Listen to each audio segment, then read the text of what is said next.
Hey everybody, and welcome to Crypt Monkey Paints. And I am already giggling because of Killer Roo 42. I'm glad you like this model. It is absolutely super awesome. Rawr. And I am really happy to be painting it. Ty, if you want to go to the credit screen, this is the, I cannot say this, it's the Gorilla. Girallon. Girallon. I'm probably saying it wrong too. It's a fun name, but it's even a funner model. But it is by Epic Miniatures, which I have to say, I understand like the shelf of shame and the pile of shame and the totes of shame and the flash drives full of STLs of shame. But you know what? I don't care. I love them, and I have not painted nearly enough of Epic Miniatures as of yet. We are fairly new to having them as being a licensed print vendor for them, so it is pretty cool. And I do need to make up a lot more of their paints because their models are pretty awesome. And I'm really looking forward to next month because they have a whole bunch of like cyberpunk stuff, and even like there's one that like full train set. So there's a train and there's a little kitty cat that has like a robo pack on it. Anyway, off subject. So today we are going to be painting this four-armed gorilla, is what I'm going to call him because I can't say his name. Girallon. So if you want to go to the main screen, I will show everybody what I have to work with today. So basically I lost a bet. It's really what it is, which was fun bet to do, honestly. But the bet was me, Ty, and Jake would all paint the exact same model, and the one that got voted the most favorite, that person would get to, if it was me, haha, I win. And if it was Jake or Ty, they would get to pick a model for me and pick the paints for me. I didn't win. No, Jake won. Jake picked the model, which is awesome. It's a good one too. This is actually printed, I think, I forget exactly what the scale is. He's not supposed to be this big, but, I wanted him bigger. And so did Jake, so I did. Beard cam, yay silly. We are silly.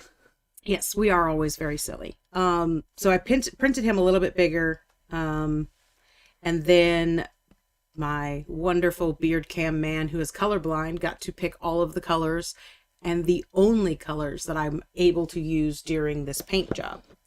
I also printed a really cool forest base that was from Titan Forge Miniatures. And I just thought that would be really cool to go with it. So these are my colors that I get to use today, with the exception of glues. And because I had water on this base, I did ask Ty to, be nice and give me my water texture to play with to make it make some ripples coming out from his feet and everything. So we have Royal Purple Metallic, Night Scales Metallic, Fairy Dust, which is a technical. We have Black Ink Wash. We have a Wolf Gray. We have a Purple Speed Paint. We have Dragon Red, Phantom Glow, Brain Matter Beige, which is like my favorite beige color ever because of the name, and White Scar. So I did good. Yes, I think he didn't realize how many technicals he was picking up for me. Like, I think he thought he was giving me black, but this is black ink. It's not black. It's so very colorblind and not proficient with. Not really a painter, so. But it's okay because I did also say that I would use all of the colors that he got me. So I'm actually a little glad that he pared down and was careful so that I don't have to slap 50 million colors on. So these are the colors we have to work with.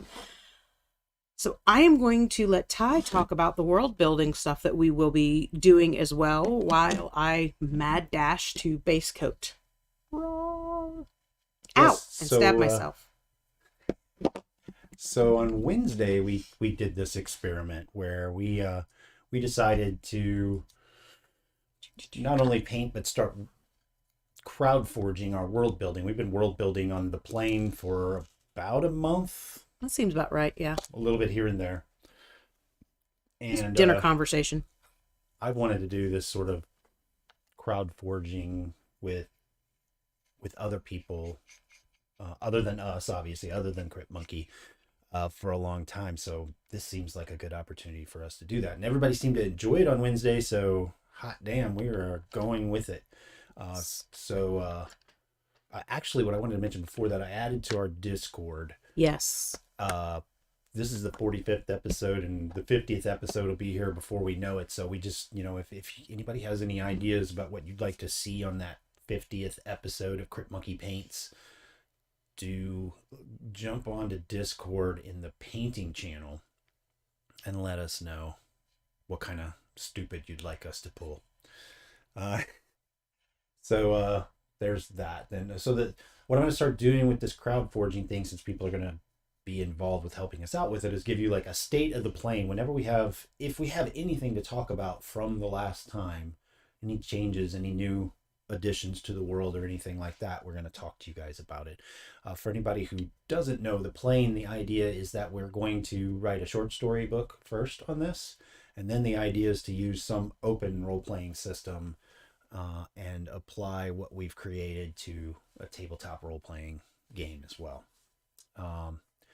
So what we've done, since everybody did get excited about it, is we added a whole category to Discord called the Plane Crowd Forge, so that you can go in and express your ideas. If there's not a category, like if it isn't dealing with the plants or the animals, then just jump into, I think it's called General. I think. I don't remember for sure. General, probably. Because the name of the planet is actually Cathar, for those that don't know. I'm going to answer this question real quick. Miss Leo, this is a resin print. So it is, the gray you see is just the resin. So I am actually priming it right now. I don't always prime my resin miniatures. I, a lot of the time, just go straight into my base coating. But I am using a speed paint today that Ty gave me, which I already managed to lose. There it is. I am going to use the purple speed paint. So anytime you're using a contrast paint or a speed paint and sticking your elbow in your colors here, I'm going to move that. You do definitely want to base coat. So I'm base coating in white right now, but you could base coat in any color and it will change the outcome of your speed paint or your contrast paint. Speed paint is contrast paint. It's just Army Painter's brand is speed paint. And I bought the base set of it. And I love it. Anyway. Killaroo says layers work directly on the resin. That's a question. And yes. Never been bold enough to try. It sticks all the paint. I mean, this is actually just a layer paint. It's not a priming color or priming paint. Words went goodbye. So this is just a layer paint by Citadel. You can see, for anybody who's painted before, it's sticking on there, So yeah, resin, you don't need to base coat. I'm only base coating because of the fact that I'm using the layer or the speed paint, and you do have to for that. Anyway, sorry, go ahead. Oh, you're fine. I think that's how we should do this. If we're mixing the two subjects as we are, then feel free to ask questions on either end of our subject matter, I guess. So I added the plain crowd forge to our Discord. Explanations and announcements is just that. Like, if we have an event like this one going on, we'll add that to there. It's a read-only thing just for you guys to understand what's going on. And also, I think I explained part of what the purpose is of those channels there. Cathar General, it's if you don't see a channel that matches with what you want to share and contribute with, then you just put it in there. Cathar is the name of the planet. Yeah. And if it's something that everybody kind of hops on and gets excited about, then of course we'll add a new channel for that to the category. Hi, Sunburen. Hey, Sunburen. Hey, the ducky. First one to use the one of the newer emoticons. So. Yeah. It's awesome. Ty worked really hard to make those, and he has more Say he's that. making. They're not that good. Don't tell everybody I worked hard on it. Ty like whipped those out in like 5 seconds each. I barely looked at it. It was like 2 days. No, I'm just kidding. It wasn't 2 days. So the other categories are, channels that we have in that category are Cathar General, of course, I just mentioned, but we have the plane, which is specifically dealing with the plane, which is the focus of our content that we're building for Cathar right now. Flora, fauna, Cathar careers, and travel, because all of these things are very important and rather difficult on the planet. They are awesome. Thank you, Sunbjörn.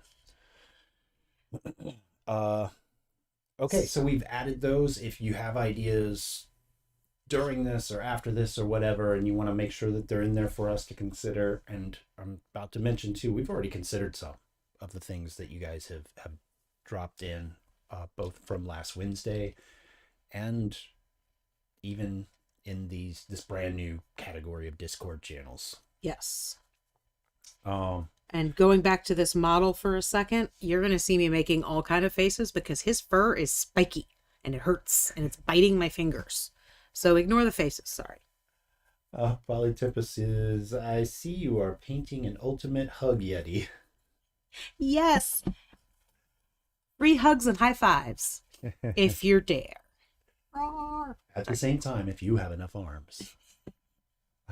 He will high five your face while he hugs you. He draws you in close and bear hugs you, and then you can't breathe because your name is George, and he loves you, and he will pet you and groom you and punish you if you are bad. Sorry. Polytipus says he's so excited for hugs. As we mentioned last Wednesday too, the audio setup is new for us, so if anybody hears really weird audio things or bad levels between Dawn and I, do let us know and I'll try to fix that on the fly. Sunbaron says, and hug you to itty bitty pieces. Yep. So yeah, Discord is there so that you guys, well, two reasons. One, so that you're not purely relying on us to mark down and remember these things, but also so that they're there in posterity, and when you get ideas outside of streams like this. Yeah. Okay, so there's that. One of the fun things, and a lot of this is based on our interaction from last Wednesday, and then the little bit of interaction we've had so far on the Discord category.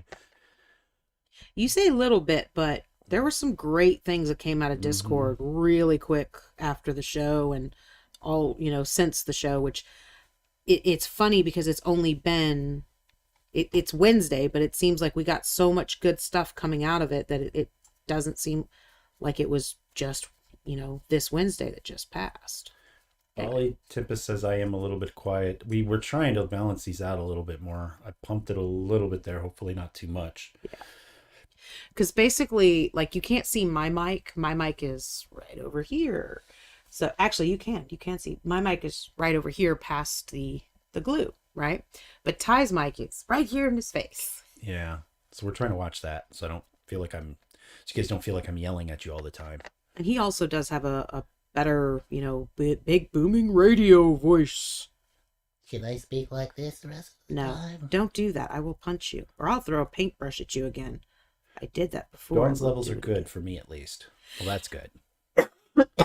Excuse me. Hopefully I don't crank myself up too much here. Ty do be flexing that voice. Like this one? No. Okay, so this is exciting. So I stayed up till 3 a.m. during this, actually. I've laid out our first short story, sort of given it a map. And this is going to be, it may be the first thing that we end up introducing to everybody for the plane. But certainly it introduces Tara Olds and Rex Gross, which are characters that I'm enjoying goofing off with already. And I haven't done anything but start planning really yet. Miss Leo says you had a good volume at the last stream. Yeah, we moved a couple of things around on the other side, so it looked like to me at least that Dawn was a little quieter. So I was trying to compensate and bring mine down some. We've got to get you off the table and get that mic in your face too. The part of the issue is that this is actually where we're streaming from is Ty's desk, but he custom built his desk, so it's a giant freaking desk. He's got a computer station that I'm facing that is the production area, and then this is the painting area over here where I am. But this is also his desk that Maybe I'll he uses. do an Instagram video soon so people can see this behemoth. So we built this so that we can design games sitting across from each other, roll dice, prototype board games, and all that kind of stuff. So the problem is I clean up my paint and I move it out of the way because this is his desk. So where I'm set up, all my little things, all of this goes away. So the mic moves and all that kind of stuff. So we have to kind of readjust each time. Eventually we'll have a dedicated, this is where we stream from, and nothing gets moved or touched in between streams. Design. Oh shit. Sorry, I do that all the time. But even when we do, like when I do a paint, or not a painting, but a printing loop, I have to take this little camera, this looking at me right now, and I take it downstairs and I film it like that. So there's some things that we're adding to our stream piece by piece, basically. So short story, because as I mentioned before, the first piece of content we'll release with the plane and all the work that you guys help us put together is going to be a book of short stories targeting about 300-page short story book. And this first one I started mapping out is going to introduce Tara Olds and Rex Gross. Rex Gross is a farm boy, about 12 years old. Tara Olds is someone who is lost some things, and she's sort of on her own on the plane. Just her and her dog ox, Snorts. I'm kind of playing with the name, I guess, there, because Tara Olds is referring to Earth of old, sort of, and she's going to sort of personify the problems to just still being human beings that they brought to Cathar, this giant world. Just a refresher too before we go on, the idea behind the plane and what makes it interesting is that the world is huge. It's a super massive exoplanet. The plane alone makes up about 70% of the continent that they are on, and to cross from the widest point of the plane from one side to the other would take you 20 years based on the way that you are able to travel.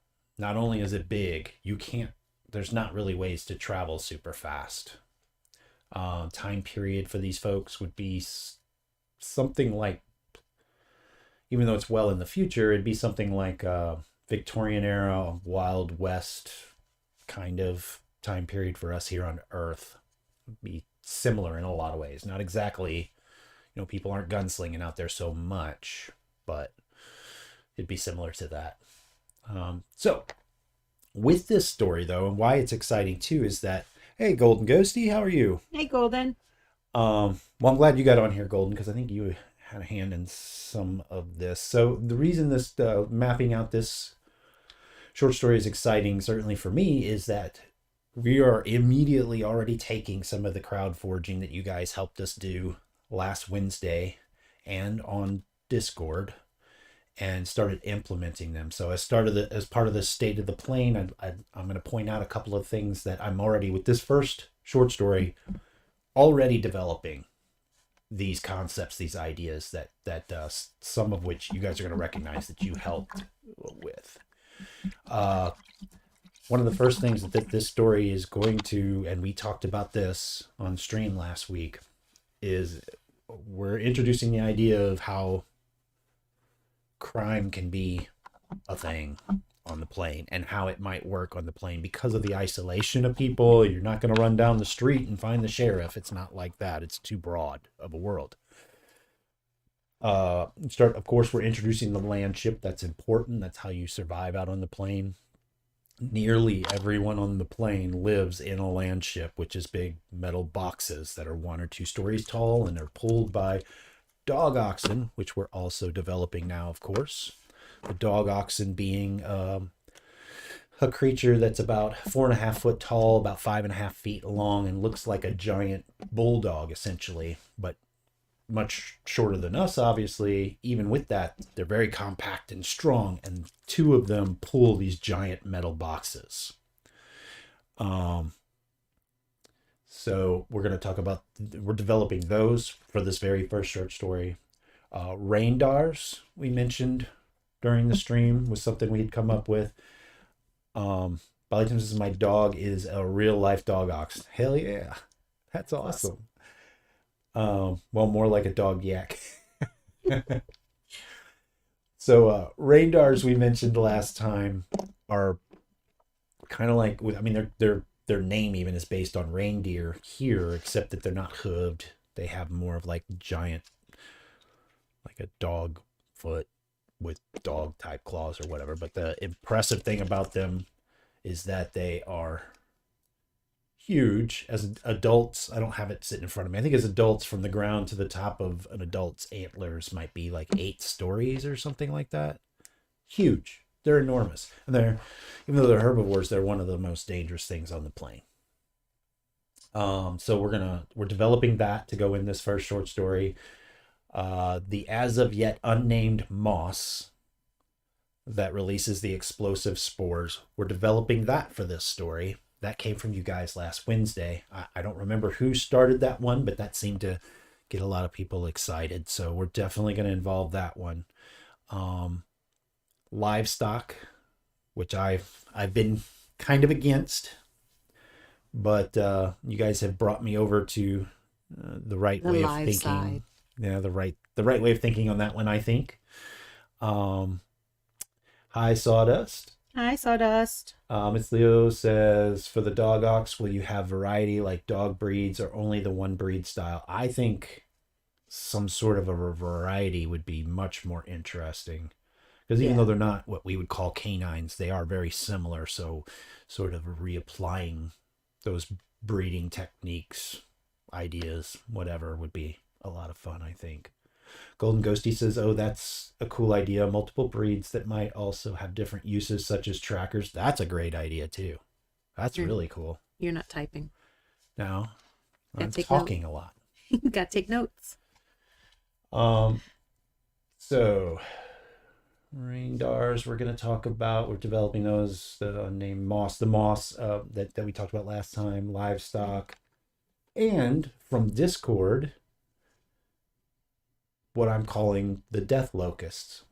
I'm sorry if I'm getting this wrong. I'm pretty sure it was Golden Ghosty that talked about this in Discord. I'm developing this locust idea too. So this, I should probably pull it up in Discord. Golden Ghosty says, glad you're finally coming to the light side of cattle. So let me see where the idea started with. I think it was here. Oh, yes. So, or was the locust? Was it in Discord or was it in? I thought the locusts were being talked about during the live stream last time. Maybe that was it. Well, in any case, they came from one of those 2 things, and I'm excited about those 2. And I know what it was. I'm looking at it. So the moss that, well, nobody said moss. I'm developing it as a moss. That's the plant that releases the spores that can go all the way up, and even the high flying creatures, it'll explode and drop them down to the ground as a way for the plant to feast and continue to make more of itself, right? And I am making that as a moss because, as was mentioned in Discord, maybe it's a way to fight off locusts. So the locusts that we're developing are like a a 100-year swarm. So they'll go into the ground like a cicada or something like that, and every 100 years they pop up for their next breeding cycle. These can affect, as was suggested in Discord, they can affect the Agdal plant, which is the reason their farmers are out there, right? So to combat against that, this moss plant, they will go into the copses of woods and cut them out with a knife, cut out carpet square pieces, stack them up, bring them back to the field, and then place them around their house and around different places in the field. And this plant naturally reacts to the locust coming up. They're worried the plant doesn't want to get eaten by the locust, so it releases its spores and explodes them into the locust swarms. That was an idea, and I'm looking at that directly from Golden Ghosty in Discord. So for this first short story that I'm working on, that's getting developed for that right now. And I am excited about it. Now, these death locusts, they're omnivores. So until the swarm is full, at first you're kind of safe. You don't have to worry about too much. But once they are full on swarming, you need to be concerned, because they're going to eat your livestock, not just your plants. They're going to eat your livestock. They'll eat you. So there's a whole process that I'm developing for what do farmers do every 100 years in order to prevent dying and losing too much. And a lot of it has to do with that moss. Excuse me. Let's see. Golden Ghosty says, oh, that's going to be fun. Yeah, we chatted a little about the locusts. That would be a fun thing to explore. I mentioned it in Discord briefly. Yep. Killer says, kind of makes me want to paint my water buffalo and giraffe models. Nice. Ooh. Go grab them. We'll wait. Sawdust says, did you get a chance to look at my quick artistic impression of the Agdal plant on Discord? I put it into the Plane channel. And hello, Mr. Wacky Stuff. Hi, Mr. Wacky. No, I missed it. Sawdust. Yeah, let me go. Oh, you must have just put it in there, huh? Yeah, about 10 minutes ago. Oh, that is fun. You should bring it to the other side so I can see. No. Jerk of a jerk. Let's see. Oh. That is neat. Did you do that in Blender or something? Because that's pretty cool. Bali Tippa says, in mass dead locust bodies, food and soil fertilizer when the swarm is done. Absolutely. Yeah. I wasn't even thinking that far ahead. I was just thinking, man, they got a big cleanup job. Yep, that's a Blender render, Sawdust says. Yeah, that's neat. Yeah, you guys should definitely go check this out on Discord in the Plane channel under the Plane CrowdForge. Yeah, that's cool. Okay, so that's the exciting stuff we've been going over. Let me, I'm going to let Dawn, can you chat a little bit while I take some notes on what people have been talking about? Because it's not actually what we're crowd forging today. Yes. But I don't want to lose that input either. Oh, hold on. Golden Ghosty asks, how big are the locusts? Are these guys like Earth locusts, or are they going to be bigger?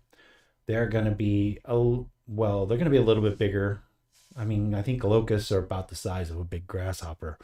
These probably are going to be more similar to, I'm probably going to get it wrong, but I know Sawdust can probably correct me. I think they're called red wings or red wing devils or something like that. In Louisiana, we have this giant, like, see how big that is to my head, right?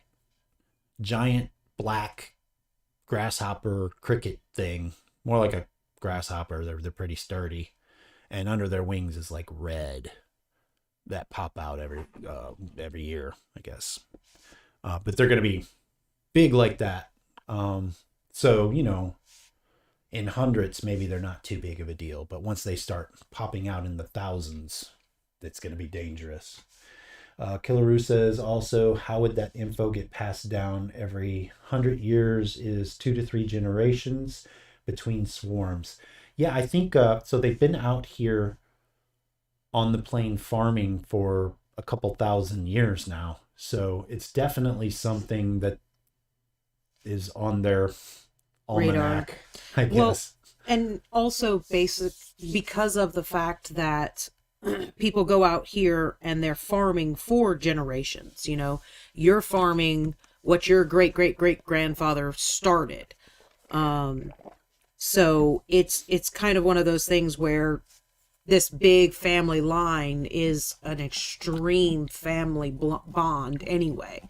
So, you've got it marked on your walls, just like, you got your kids' height and your, grandkids' heights and your, great grandkids' heights, and locusts, fuckers, are there too. Yeah. And the point Killaroo makes, we barely remember horrors of 70 years ago in real life, could see it being millennia before people start to take 100-year threats seriously. I would agree. I think the rarity of the plant and the seriousness of what occurs if you don't prepare for this, and that the way I'm developing the preparation is fairly simple. That these folks can still write and communicate, and of course oral tradition, as Bali Tippus points out, and stuff like that. It's I think it's important enough that they take it seriously, because it's the number of berries on just a reminder for everybody that the Ogdal plant only has 6 to 8 berries on it, 2 of which are going to be specialized berries for creating that plant in the following harvest. So that means 4 to 6 berries per plant, and that's it. And then the space they take up is about 24 feet. So the plants have to be way far apart from each other. The fields are huge because of that. I think it is probably the kind of thing that they're going to make sure that they take seriously and know how to handle, at least. Yeah. But not that that's not a fair point. I thought about that honestly when I decided on the 100-year thing. If you've ever read Dragon Riders of Pern, that's a perfect example of people saying, whatever, this isn't real. It starts to become a legend, especially if it doesn't happen that 100 years. Maybe it takes 2 or 3 or 4 or 500 years. People start to think, it's a myth, right? But I think in this case, it's going to be fairly consistent.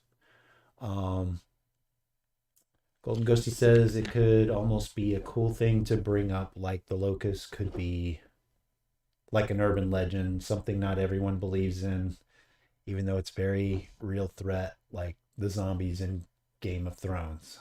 I could see the people who aren't living on the plains definitely having that opinion. I'm like, you just make that shit up. You just want to make it sound like you're tougher than you are. And then, they go out there on the plains and like, ooh, damn.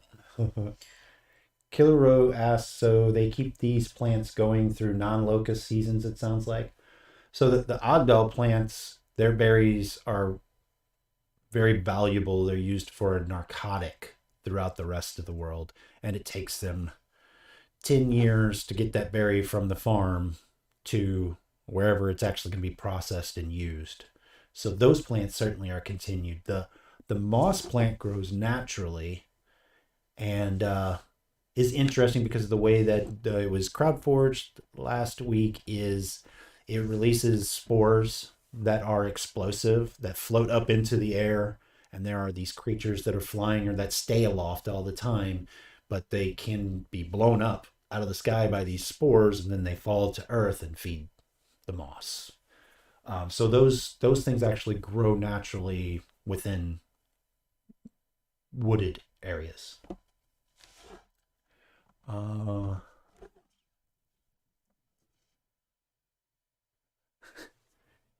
You're a drop fan. My people, I might have missed something. Killaroo found out about drop via a really fun but badly made video game made in the early 2000s. I was rabid over drop in my early teens, Bali Tippus, and I still love it. Todd's work can die in a fire. I reject his stuff. Killer says valuable. Yeah, they're curated no matter what. Dragon Riders of Pern. Oh, I've never heard it called Drop. I apologize. Yes. So, yes, I haven't read them in years and years and years. I was 14 or 15 when my mother talked me into reading the Dragon Riders of Pern, and I was, of course, scoffing at it because, Mom, I read horror. I don't read fantasy. And then, of course, I started reading them and fell in love with them. Yeah, those are great books. Anne McCaffrey was a great writer. Sunbury says, yep, I saw a drop, and all I was thinking was mechanical keyboards. Okay, so I am going to grab some of these notes real quick, Dawn, Okay. If you want to talk about that, and then we can move on to what we're actually going to crowd forge today as well. So just to kind of catch you guys up on what I've been doing, the idea that I have is basically that he's going to be kind of stepping pretty far back on this base. So I'm mixing my colors and making it look I'm wet blending the water areas on the base just so that I have kind of varied areas. And then I will be adding this water texture, which is a very thick medium that I can just kind of plop on and build up fairly easily and quickly. And then based on my limited palette, I am just kind of coloring in the random things and just kind of getting a nice coverage of items. Not exactly sure. I'm thinking my ferns are going to be metallic purple. Because, oh, shoot. Thank you for Killer Roof for the follow? Yep. The follow, okay. And it looks really tiny right here. It looks really tiny. It's hard for me to read what it was. A little bigger there. But, there you go. It's a little better.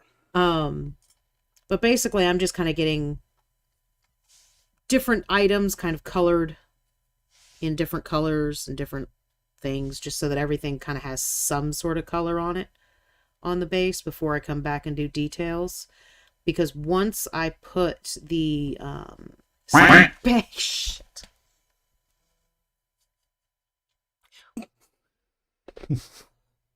That was perfect timing, Goldie. That got me pretty good.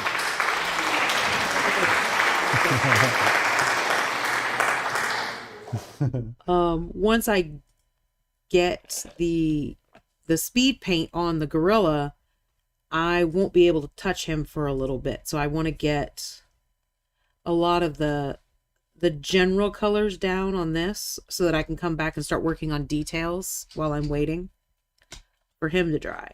Because that is definitely one of the areas that I lack in, is patience for things to dry. So I know you guys can kind of see my palette over here. It looks in that, wide shot, it looks like a mess. But if I bring it closer, you'll see it's a god-awful mess. I killed him. Basically, I'm just randomly mixing. I have no rhyme or reason. I'm like, oh, that might look good. And then I'm trying it. So, like right now on my brush, I have a little bit of the dragon red, a little bit of the purple metallic, and a little bit of the black shade ink. It's not actually a shade, it's an ink. They behave a lot of the same way, but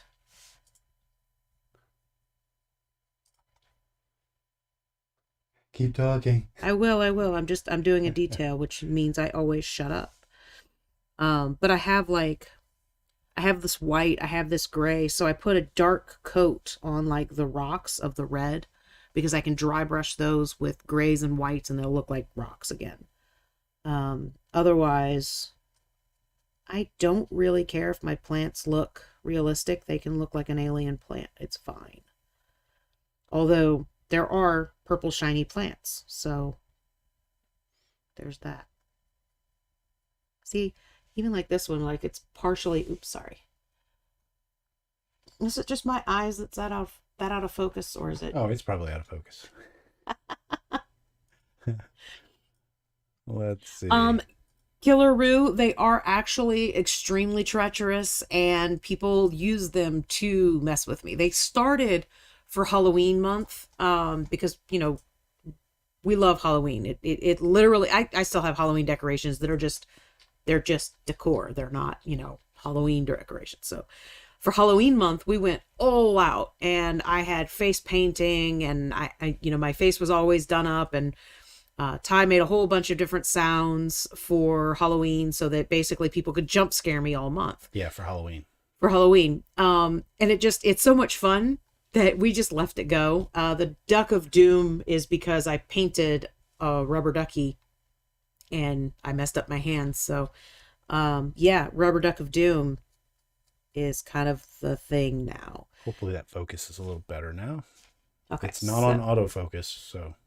I know, well, and I'm also trying to get used to my new glasses, which are progressive bifocals. So it's like I have to tilt to find the right focus.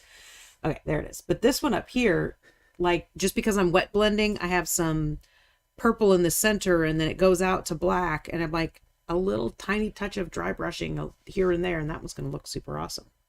So I'm kind of digging the way that just naturally, I didn't do that on purpose, so it naturally did that. So I'm going to kind of try to mimic that a little bit and bring a little bit of dark around the edges of the plants. And, you know, and honestly, base work is pretty much my favorite work. I always joke, I'm like, I love the little fiddly bits. But I could spend 3 hours on a base and 10 minutes on the mini and be in hog heaven. But it is something that, yes, it's coming along very quickly, but as soon as you see me throw all the speed paint on him, I'll come back to the base, and then I'll spend hours still on this base. And you're like, oh, wow, that base is taking forever.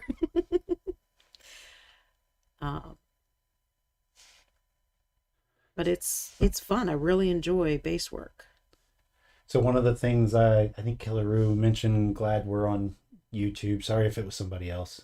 I kind of lost my spot there, but yeah, incidentally on YouTube, for anybody who's interested, those of you who are familiar with Dr. Peter J. Hackrip, he is putting together a bunch of shorts.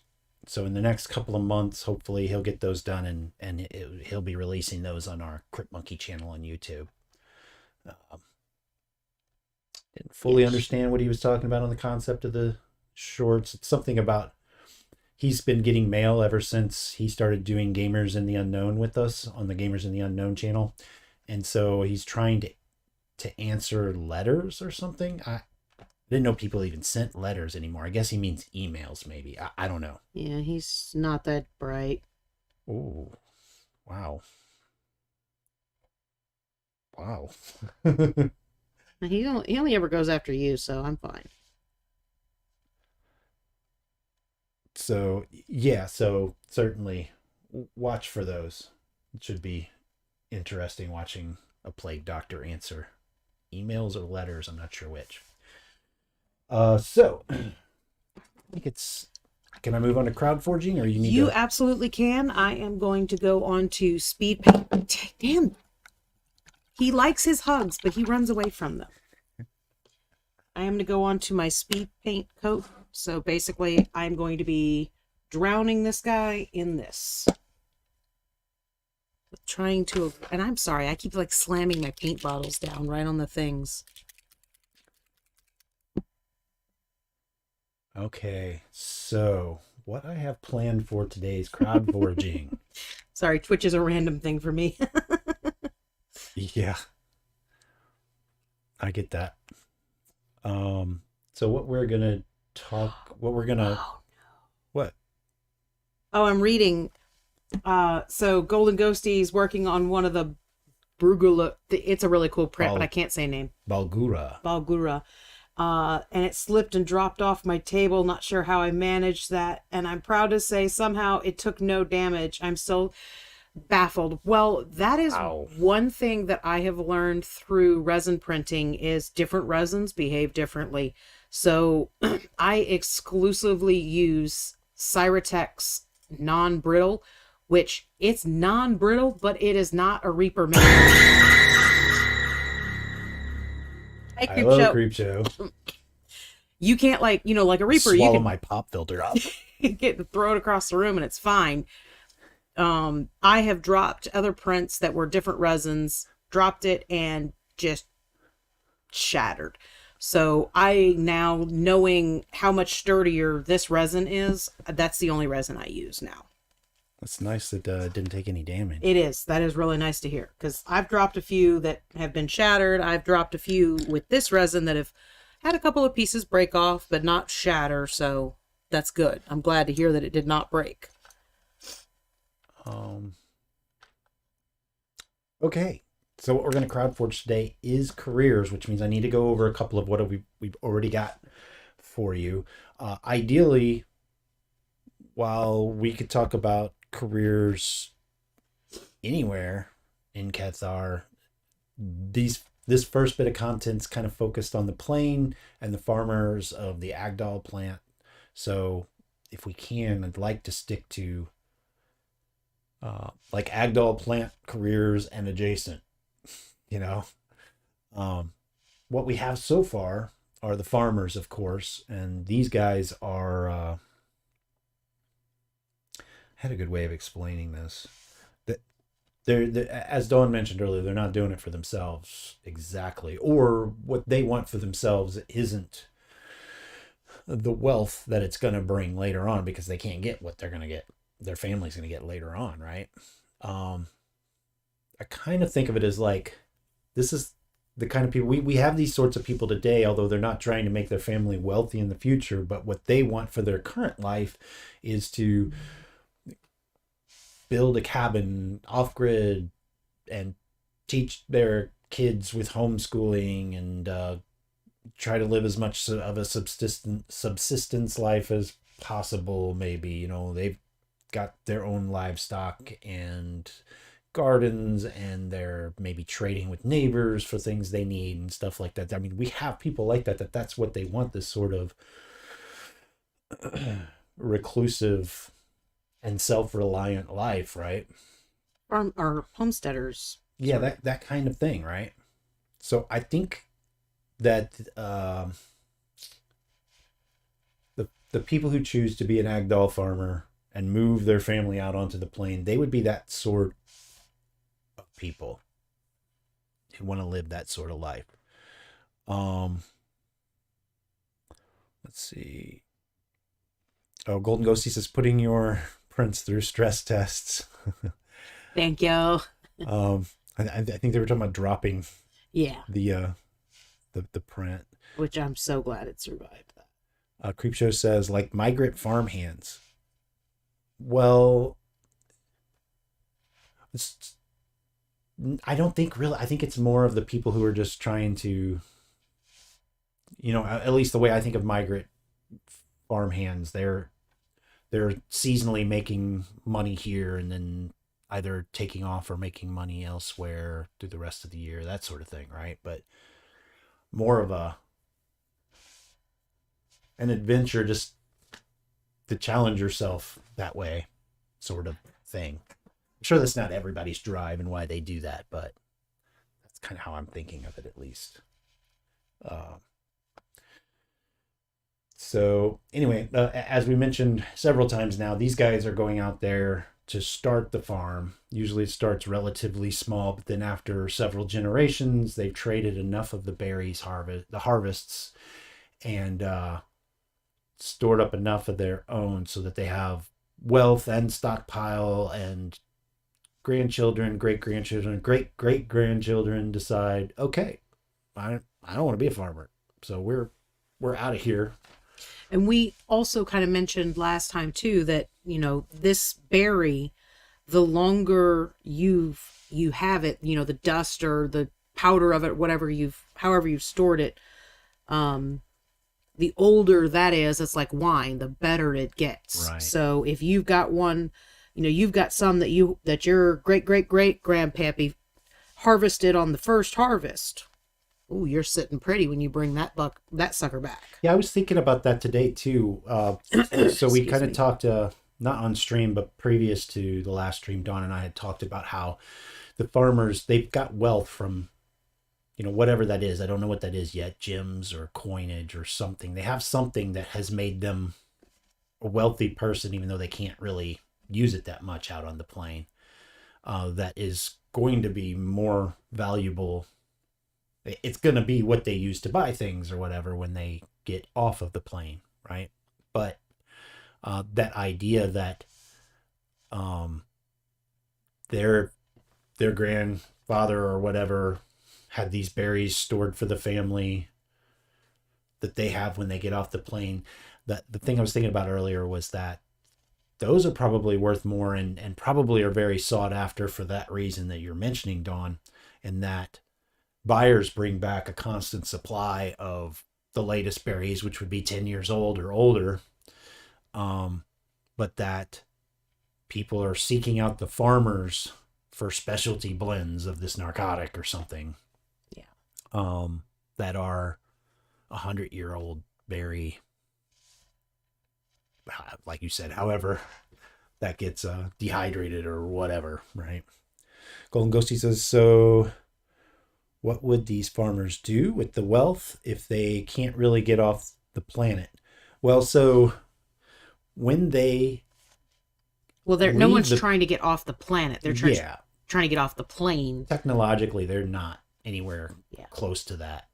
But when they get off of the plane and they're in more populous areas, safer areas, that sort of thing, essentially they can do just about anything they want. They're actually, I mean, it's like if you've got a case full of cash, case full of US dollars, and you're out on the ocean, well, it's sort of worthless, but once you hit the land, now you're rich again. I would think of it as that kind of concept, maybe. And it's not they can't use it. There's a handful of cities around the plane, surrounding the farmlands, actually. There's just a handful of small cities. Like the largest city is probably not even 100,000 people. And they're all, supporting the ag doll industry in one way or another, probably. I lost my train of thought. So sorry. No, you're fine. So yeah, that's the pulling old berries off the plane with them and keeping specific ones from good years or whatever makes a lot of sense that they'd be even more valuable. Go says, okay, so it's so they can get off the planes. Gotcha. Yeah, I mean, they have their, let's say it's gems that the buyers come in and buy their harvest with. They have those gems. They store them away. I'm thinking about different ways of developing how they might do that, secret that stuff away so that pirates don't rob them, that sort of thing. Okay, so that's kind of the farmers, that sort of rugged individualist who's, either just doing it because they want to do it, sort of sticks their family with it, whether they want to do it or not in generations to come. They sort of get stuck out there until they have enough wealth to leave the plane, and then they leave the plane. Maybe they're barons, maybe they're just playboys or playgirls, or, they can kind of do whatever they want. Oh, one of the things I mentioned last time, and buyers is, I'm going to talk about buyers next. So that's a good segue, I guess, too. So I think I mentioned this in Discord that I'd actually misspoken on the last stream. Keep moving further away from the paint. Sorry. See you, Killer Roo. Thanks for hanging out.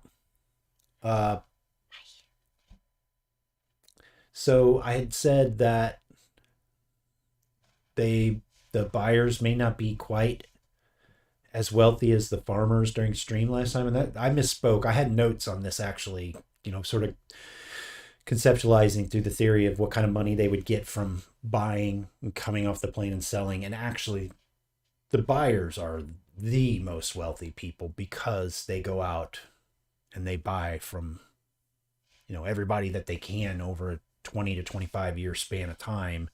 So when they come off, their families are even more set up than the farmer families are, which makes sense. It's like I've heard business owners say all the time, it's the salespeople that make all the money. So that's kind of what these guys are, right? Well, they're buyers and sellers. So buyers and sellers, they travel across 25. Oh, I've got notes 25 to 30 years actually, and they're buying both from farmers and from sort of intermediate buyers in those cities that I mentioned, and collecting up all that they can. And they have an army with they're wealthy. They're fairly wealthy anyway when they start this process, and so they just keep an army of mercenaries with them onto the plane, through the plane, and then back off of the plane, because they're always traveling. They keep their wealth, their berries, they keep all of that with them. So they have to have a fairly fierce and large force with them.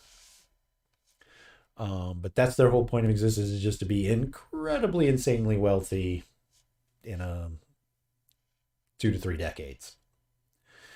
Then we have the traders, which I just alluded to. The traders would be they're sort of like the buyers, but they hang around the cities. They also, so buyers may not hit the most remote farms, for instance, when they're buying, but they'll hit all of those cities. And in the cities, the traders have gone to extremely remote farms, way up north or way down south, or however you want to think of that, because they know the buyers won't, and that puts them in a sort of mini buyer situation. Though at this point, I don't know. I think traders would be something where they don't have necessarily that goal of, as soon as I get off of the plane, they may just be like, hey, this is what I do. I live here and I spend my wealth in these small cities, and maybe they have a little bit of that rugged individualism too. They also keep mercenaries with them, but smaller groups than what the buyers would. The placement advisors, these guys are fun. These are the ones that I told you are kind of like data wizards. Damn it! I saw that one coming. Hi, Miss Leo. Or they. Hi. I'm just gonna say hi because I honestly half expected that to be Gareth saying hello. So the placement advisors are like data wizards, data gurus. I don't know what you'd call them. They're essentially an evolution to man, to where they can meditate on information that they have and provide advice. In the case of the plane, usually to like farmers, saying, okay, you're planning on leaving in the next 3 years and you want to be a baron sort of person. Then they will go back and meditate on that goal, and then tell the farmer, you should go to the northeast because this is going to happen, this is going to happen, this is going to happen, and they're going to be relatively weak. You'll be able to enter and just sort of take over the place. That kind of thing. Basically, any advice, you tell them what you want to do, and the placement advisors can meditate for a certain amount of time on the information of the world using those aeroblink animals we mentioned last time, those flying creatures that use quantum entanglement to travel. And they will just be able to kind of tell you, this is your best bet. So that's fun. They've got a whole guild thing set up. Basically, think Einstein became a real estate agent.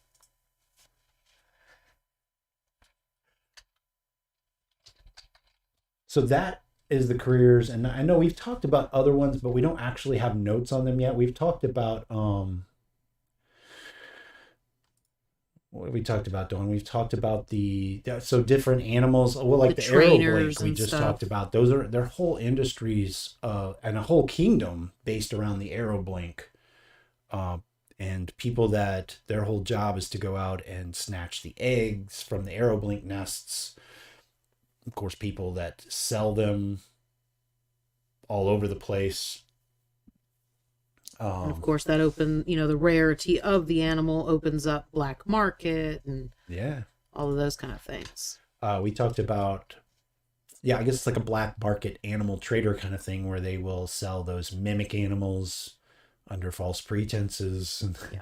Oh yeah, it's totally one of these creatures, and then when you leave, it's not. It's one of these mimic creatures.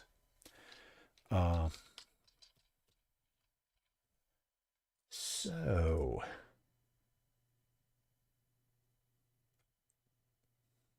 find my end here. There we go. So now I'm curious what you guys might think. Has anything sparked to your minds of specialized careers, jobs that people might take or make for themselves that would probably start from the idea of the Agdal plant and then go out supporting different layers of that? Not that we won't take ideas of completely unrelated things, but right now that's what we're trying to focus on, since that's what this first batch of content will be on. Golden Ghosty says, do you think bounty hunters might have a place, or would that fit more into the mercenary category? No, I think it would be its separate category.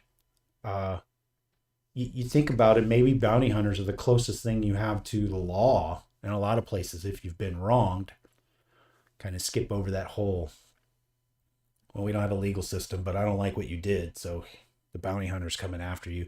Maybe like a bounty hunter. Maybe there's bounty hunters and there's assassins, and maybe those are the same people, but depending on who they got the job from. Like if they're near one of those cities, then maybe they're a bounty hunter. But if they're far away from that, maybe they're just a vengeful assassin.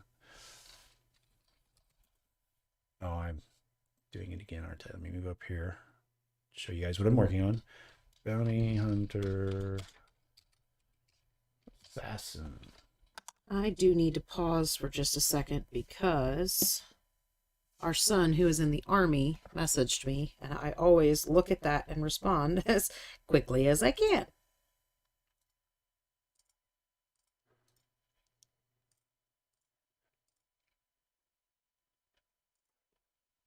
So what do you think of that? It's the same person. They perform the same tasks, except that a bounty hunter may just bring you back in so the politicians can kill you.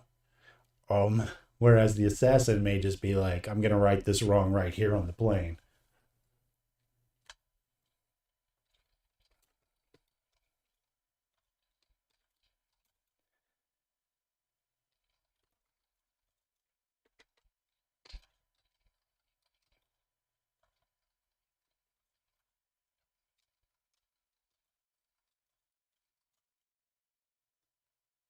Okay.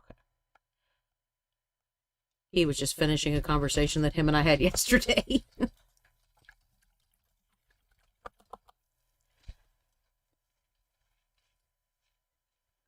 Sounds like a workable deal. Thank you, Sawdust.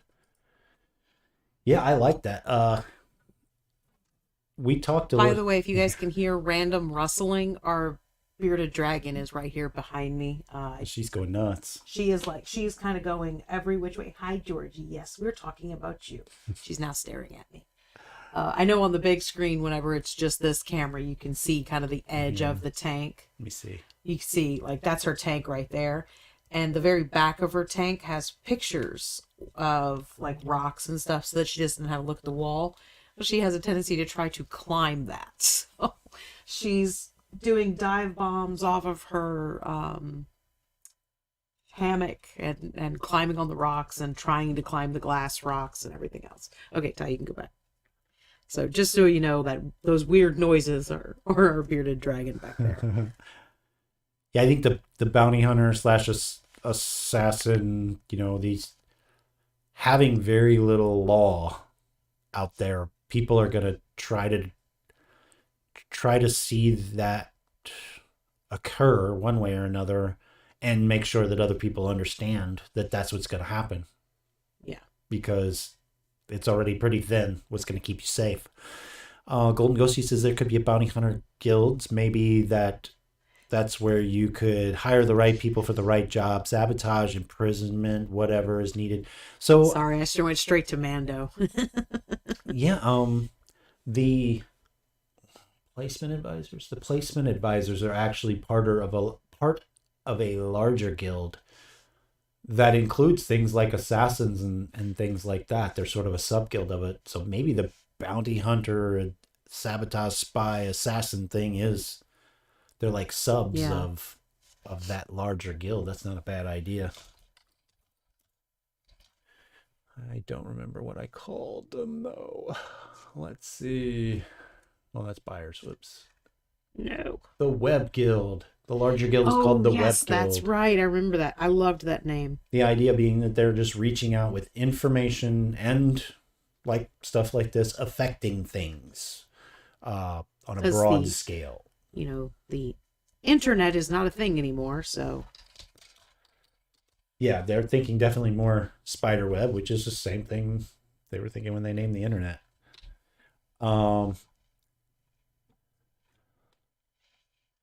Let's see. Soda says, I read a book that took place in a Wild West setting. The town that this took place in had no law, but people, for the most part, behaved themselves because everybody had a gun. People tended to have a weird mix of polite but not nice. I've said that about your little heart sort of thing. Yeah. I've said that the whole thing where modern society, people are fairly effing rude whenever you have that anonymity of whether it's on the internet or you're in your own car flipping somebody off, that sort of thing. Things that I imagine were much more polite in the Old West because everybody had an effing gun. You're going to be nice because you don't want to insult somebody and get shot. Golden Ghosty says, Dawn, that's where I got the idea. What were you saying? I don't know. I was just talking. I don't know. I talk so much I don't even listen to myself. I'm not taking notes on the things you say. Bolly Tim says, I have unchecked mental illness. I'll be rude to you and your mother's gun. I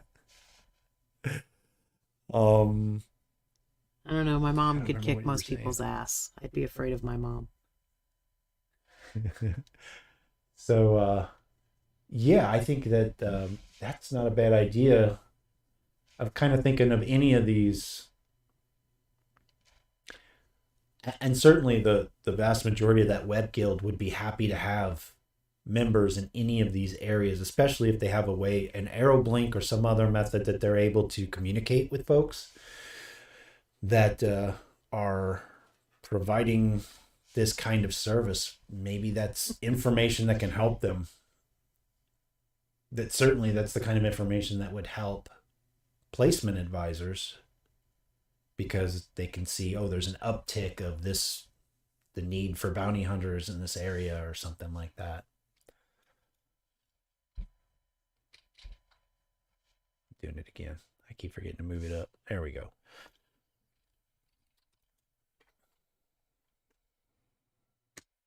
All right, I like that. That's good stuff. Oh, I got lost here. There we go. Oh, she brought up the Mandalorian. Oh, Golden says. Gotcha. Yeah, I wasn't paying attention to myself. Sorry. Bali Tim says, don't have to pay taxes if I'm shot. Who's the winner here? That is a great point. I'm thinking Bali Tempest would enjoy living on the plane. Yes. Like my mom is old fashioned and she's a badass. I am one of 10 kids and only one of us was ever brave enough to actually call her a bitch. And at the time that happened, there was enough of us in the room when the word started to come out of my sister's mouth. By the time it was done, nobody else was in there. We're like, oh shit. We like teleported ourselves out and away. We're like, no. Crazy. Okay, that's groovy. I will put a note because we haven't actually made any notes on it, or we made notes and the power went out that night. I think I lost it. We mentioned this last time. We had a power outage here and that lasted a couple of hours, and I think I had not saved, which is weird for me. Yeah. Because usually I'm like, write a couple, Control S, write a couple, Control S a lot, and apparently I lost some stuff. Oh. But I'm going to mention the... Oh, he got me good that time. Animal traders and... I wish you would call them something else besides traders, because all I ever think of is Mike when you say that. Oh, Mike from KC? Yeah. I'm not saying traitor. I know it's trader, but I just keep thinking trader. That is a great. You guys have seen Damage Microbe on here before. Jake, if you know him in person, or you saw him, we were painting together last weekend. Was that last weekend? That was last weekend. Seems like longer ago. It does. Missed him right away.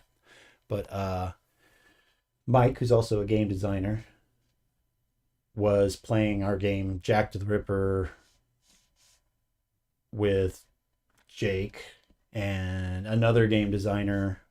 I'm shorting on his name right now. You can see his face too. Yeah, he runs Cosplay Con. Yeah. In Jefferson City, Missouri. Anyway, a group of people were playing our game at another booth, which was fun for us, obviously. They were playing at that one game designer. They were playing at his booth while we were over at our booth. And Jake and Mike were the last people left, and Mike convinced Jake that he still wasn't Jack the Ripper. And Jake knew he wasn't Jack the Ripper. So Jake started questioning whether or not Jack was in the game, and dude, don't ever trust that. That's our hidden identity bluffing game. So yeah, it's bad. That has happened. Where it wasn't in the game. Yeah. Don't. One fucking time. Still in beta testing. Let it go. Oh, everybody was so mad at each other, and we were all correct. We were all screaming.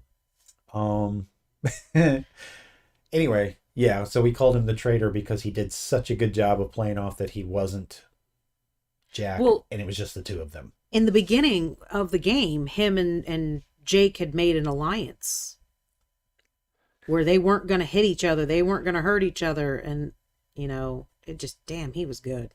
Anyway, sorry, I didn't mean to derail. Bolly Tippy says, 100% I have animal know-how and I love being dirty. I'd be fine. Also, I was raised by Mexicans. I can dodge a flying flip-flop with the greatest of ease. Golden Ghosty says, I had 9 siblings. One called my mom a bitch. I had 8 siblings. That's about right. That's about right. And she didn't even actually call her that. She just was saying, why are you always such a bitch? I don't think that word finished out of her mouth, though. Bolly Tempest says he's the bomb.com. I think we're talking about Jake. I'm not sure. In any case. In any case, he is. He is, yeah. So, yeah, that's what that story was. And I think I finally have... Oh, God damn it, stand up. I have a drunk gorilla. His nails are so sharp when he falls over. It hurts. All right. Screw it, stay there. I don't think... See, the thing is I think I've added more notes. Oh, there we go. Never mind. Watcher Dog. Watcher Dog is an important one.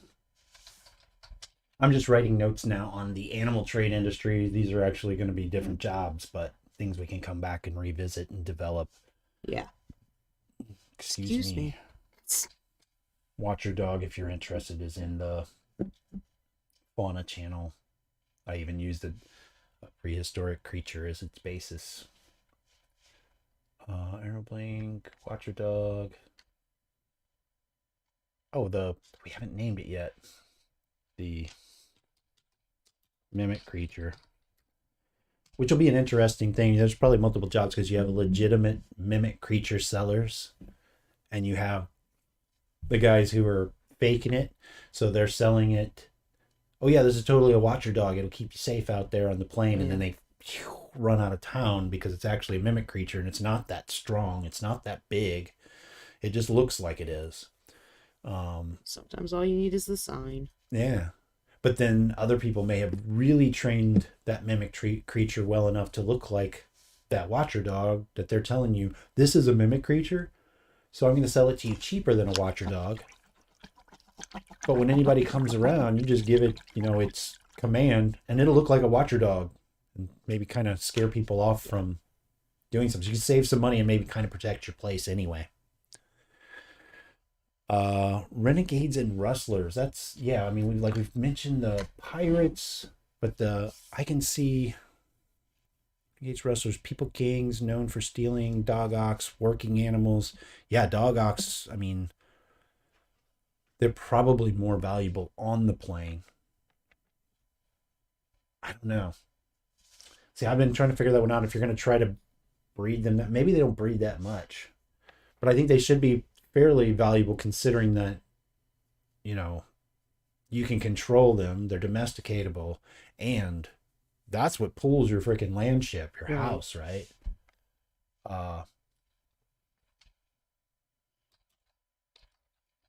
That's probably a specialized animal trader too, but yeah, so we'll do your criminal types that need to be developed, which I will cheat and copy from chat.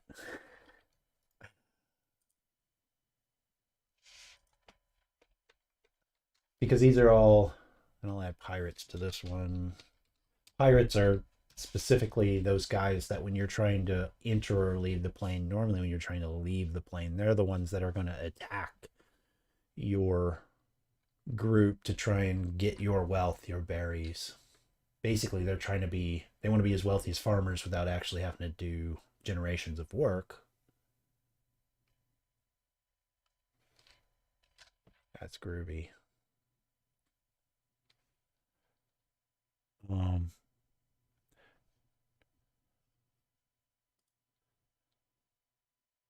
Not really a job, but a faction of people to deal with as a fact of life. I agree with that statement, at least in a lawful society, but because once you're more than a day or two away from one of the cities on the plane, I mean, that's just a job, I guess. There's nobody there to tell you you can't have that job, you can't be a gangster. You can be a gangster. Who's going to stop you? For the most part, it's going to have to be people standing up to stop you, right? So I think in this context, there are jobs. Golden Ghosty says, not sure if calling a job is the best, but there's some nomadic bandits, kind of like Vikings, that just pillage and plunder. Well, we can add like last time we had talked about having a nomadic tribe as well. Yeah. Oh, 1 second. Viking like. No, I think that's a perfect way of looking. I've got them under criminal types or whatever, but honestly, if you think about it, like based on that description, that's sort of like the Huns or Vikings, or certainly they're vilified by the people that they beat up. Incidentally, the people they beat up were doing the same thing on it. They just weren't as good at it.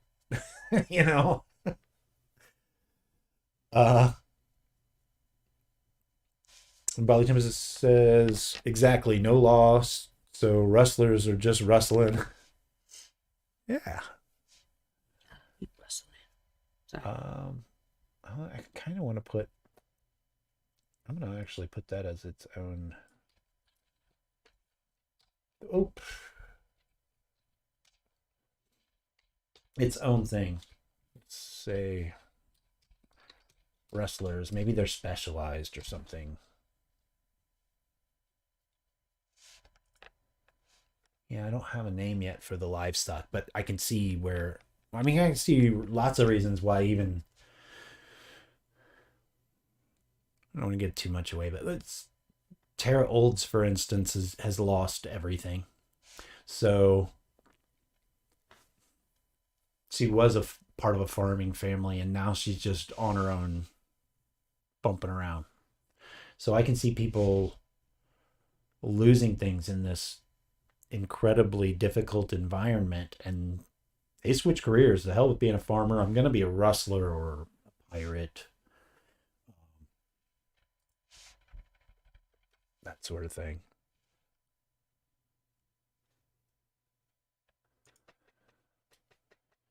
I'm back on the base. Stuff you want to talk about? Okay. Let me show that for a minute. I am I got him completely coated in the purple. So I am waiting for him to dry. Once he is dry, I will dry brush him with grays and blacks. And then I will also do...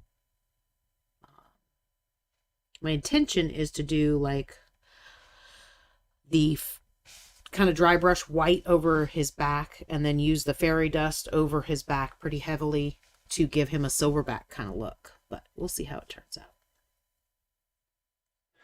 Being on this screen reminded me we haven't really talked about it yet, but with Killaroo following us, that puts us 9 away, guys. Yep. 9 more followers. And we will be giving away that big arse dinosaur above my head right there. And I have gotten him officially printed out one full set in his head. It was like this big. I should have brought it up, but I didn't think about it until literally just now. That is big. But some of the, like, it almost seems like a jigsaw because there's so many different pieces to him. But a lot of the pieces are little fiddly bits. Like, can you go put him big real quick again for me? Yeah, 1 second. Image share. So if you look in the areas where his, the stuff on his back, right? So you've got all these platforms that are large enough for characters to stand in and things like that. But if you look at the one that's on his very back, right above his tail, it actually has like barrels and stuff like that, right? Those barrels and those supplies that you would pack along with you if this was your house, they're all separate little pieces. There's little bottles, there's little stools, there's barrels, there's a chest. Yes, he is on the Etsy store as well, Miss Leo. He is, I don't see it on these in particular photos, but he is also has, I think it's in the very, very top level of it. There is a hammock with a dude sleeping. There's also an empty hammock, for other people as well. But there's like two empty hammocks and one hammock with a guy sleeping in it. And those are all separate pieces as well. So that you have them all individual, you can get it painted up, and then you can put it on the platform and everything else. So the way it's broken up is very much, this would be a nightmare to try to paint if you assembled it first. So it is built in pieces that you can get everything painted out and then assemble. Okay, Ty, thank you. But it is pretty freaking amazing.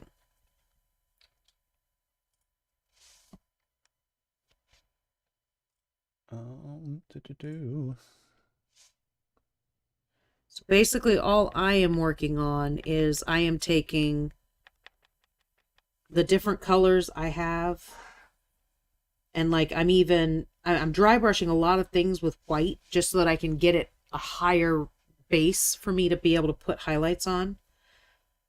And then I'm going through and brightening certain things up. Like I'm giving these little mushrooms a little bit of a highlight now.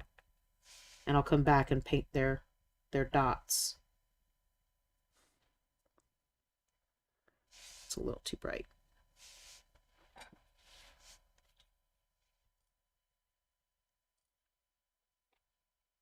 All right. Well, so I made some of the notes on here for really a list of things that should be developed for the world.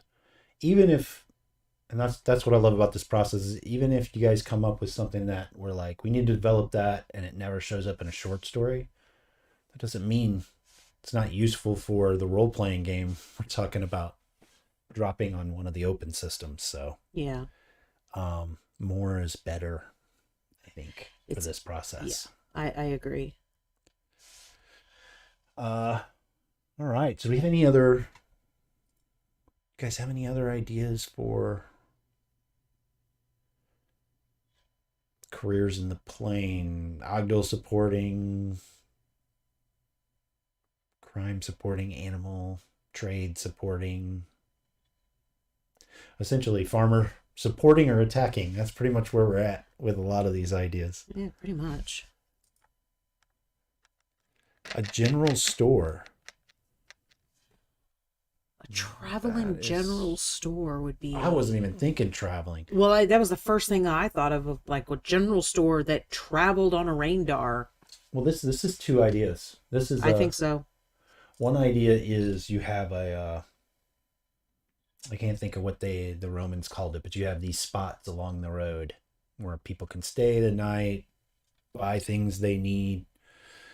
Maybe if they're in the area within a couple of days, it's where they pick up general stores type items. So let's say, I don't even know what to call it. We're just going to call it general store for right now.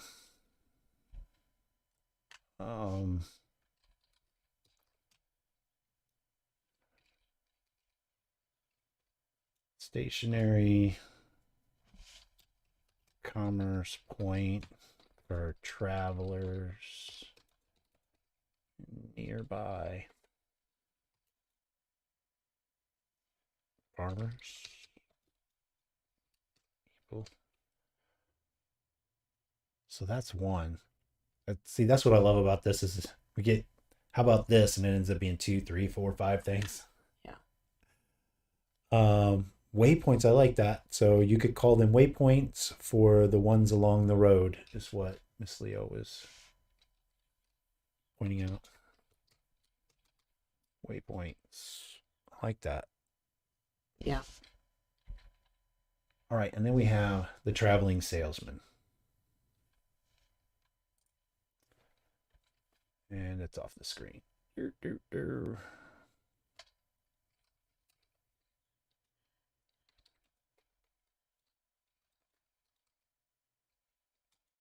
Because he could literally, the traveling salesman could literally, I don't have a drink.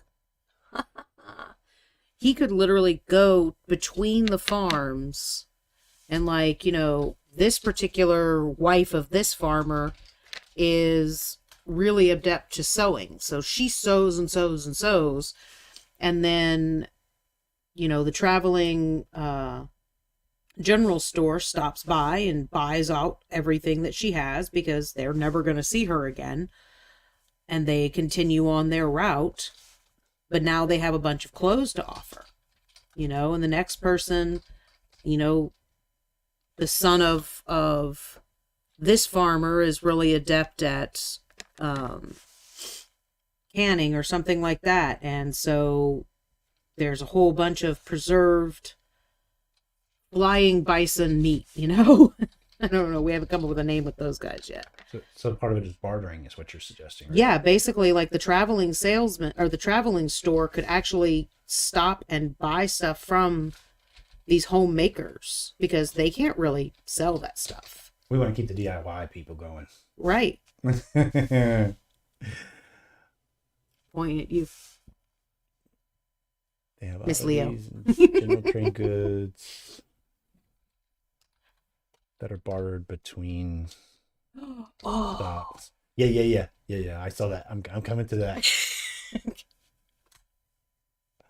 Yeah, that's great. I mean, obviously you need trade, and you figure something like this traveling salesman or even the general store, they may have things that you don't need to survive, but you spend so much time. If you're involved in a farm, you spend so much time, you only see your family and the people that probably work for you that live on the farm, and then your closest friends you may only see once a year or something because of the distance between you.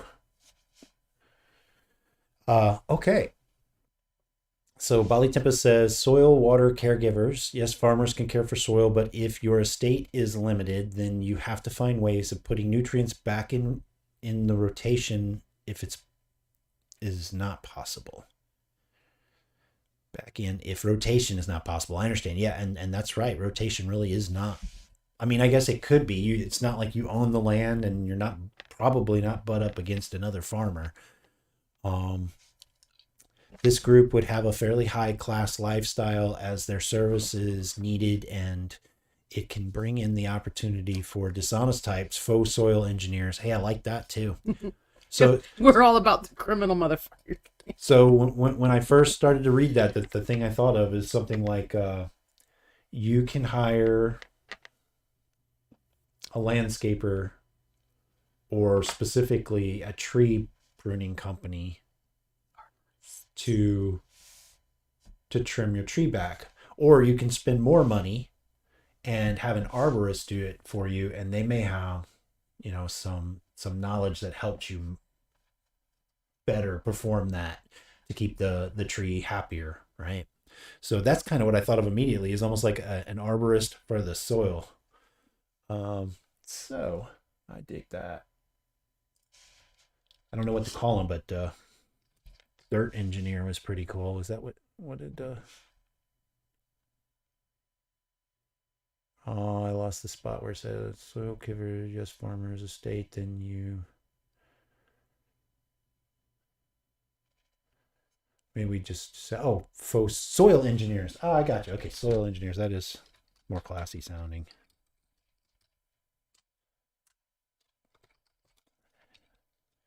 And maybe they can advise for upcoming events and soil repair, prepping for upcoming events, and maybe help in curing some plant diseases. Yeah. They may even be able to tell, you know, hey, we're about, 3 days away from a locust popping. That's kind of where my mind was going on that too. That they would help you prep for that. They're the big knowledge keepers that kind of send the word out, hey, this is coming soon. Or other weather events, or I don't know. I think they can be even broader than just nutrients in the soil, potentially. Okay, Golden Ghosty says, oh, you know what could be cool is a massive turtle type creature, much like the massive deer animal, and people will build merchant shops and such on its back and travel the plains on it as a bit of mobile store type thing. It's like I can't remember its name, the giant turtle from the Never-Ending Story. Let's see. Yeah, I don't remember either one of their names. They didn't care anyway. They'd been alone for so long, they started talking to themselves. They didn't even care if they cared.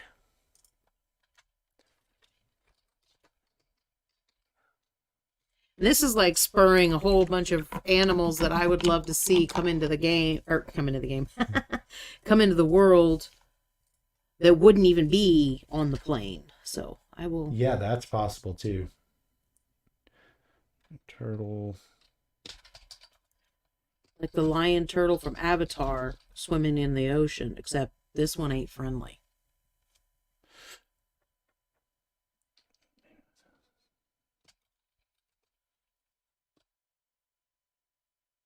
Oh, gotta find my spot back.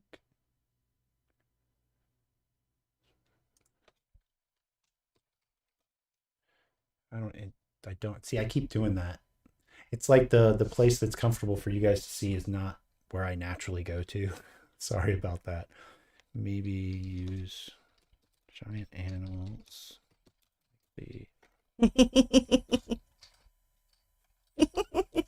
Sorry, I'm reading. All right, I've saved. I just wrote a whole bunch and realized it's been a little bit. I think I was talking too much and didn't think about saving. Soil engineers. That's really cool. Giant turtle. Yeah. So I think it's good that we're not throwing everything out as a giant creature, right? But that we remember to throw those in every once in a while. It's an important part of this world, is the holy crap, that's large. Yeah. Well, I think that's how we work the livestock line, is making them small.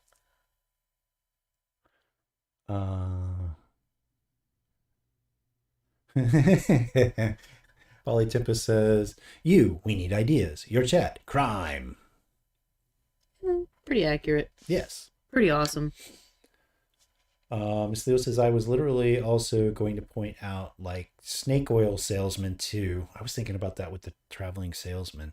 Like those 50s door-to-door salesmen with the newest fangled thing from the coast of their plug.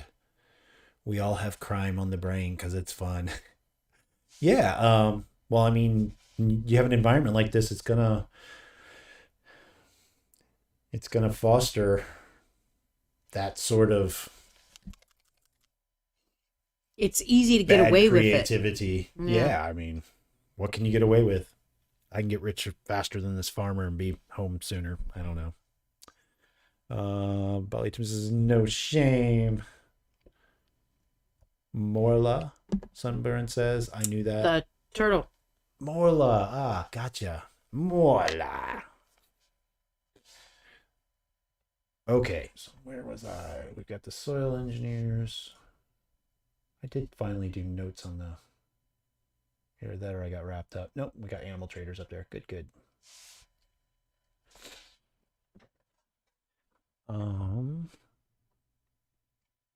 There was something else I was going to point out. Something we talked about before, and I don't remember what it was.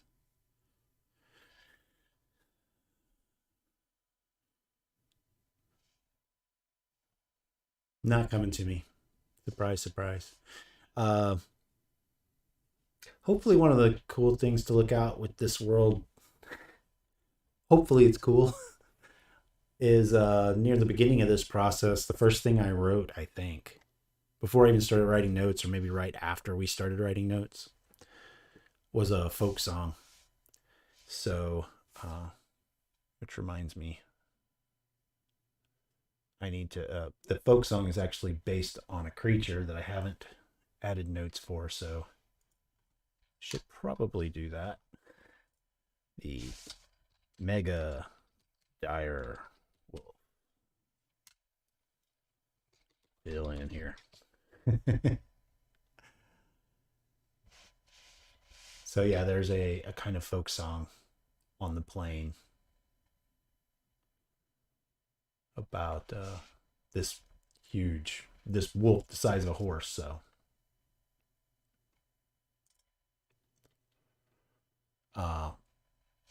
gotta get with a buddy of mine, but maybe we'll get some actual music recorded on that too. Golden Ghosty says, if you write a folk song, Ty, you're singing it for us. I will sing it on the recording. I don't know about live. I don't actually monitor anything that's happening here. But yeah, I kind of sparked it on him right after I wrote it, so he's been learning to produce pretty well, so he may even play the guitar for me. I don't know. But that'll be a fun little piece of content to toss out. All right, well, should we move on to beasties? Or do you want to talk about what you're working on, Dawn? I'm literally just fiddling with the fiddly bits. It's turning out pretty good. A genius must have chose those colors for you. I'm just kind of mixing. To make them right? No, not at all. I'm literally playing. Because I have odd colors, like I don't have a brown to make mud. I don't have blue to make water. I don't have green to make leaves. It's not in a bad way at all. Just making me say, fuck it, this looks pretty. Ty picked all the colors. Yeah, for those of you that didn't know, so last weekend, Jake and that's Jake, Damage Micro, when you see him in chat here, and my partner on Gamers in the Unknown, on the Gamers in the Unknown channel, and he's also a designer developer with Parlor Games. working on Retroscape. So he and I they were visiting. So he was here and we painted, what I don't remember what they were called. Titans. So we were painting Titans, and Dawn gave us a little bit of a head start, and the idea was that if either Jake or myself won against Dawn, who started like a half an hour later than us, and finished before. I'm still not done.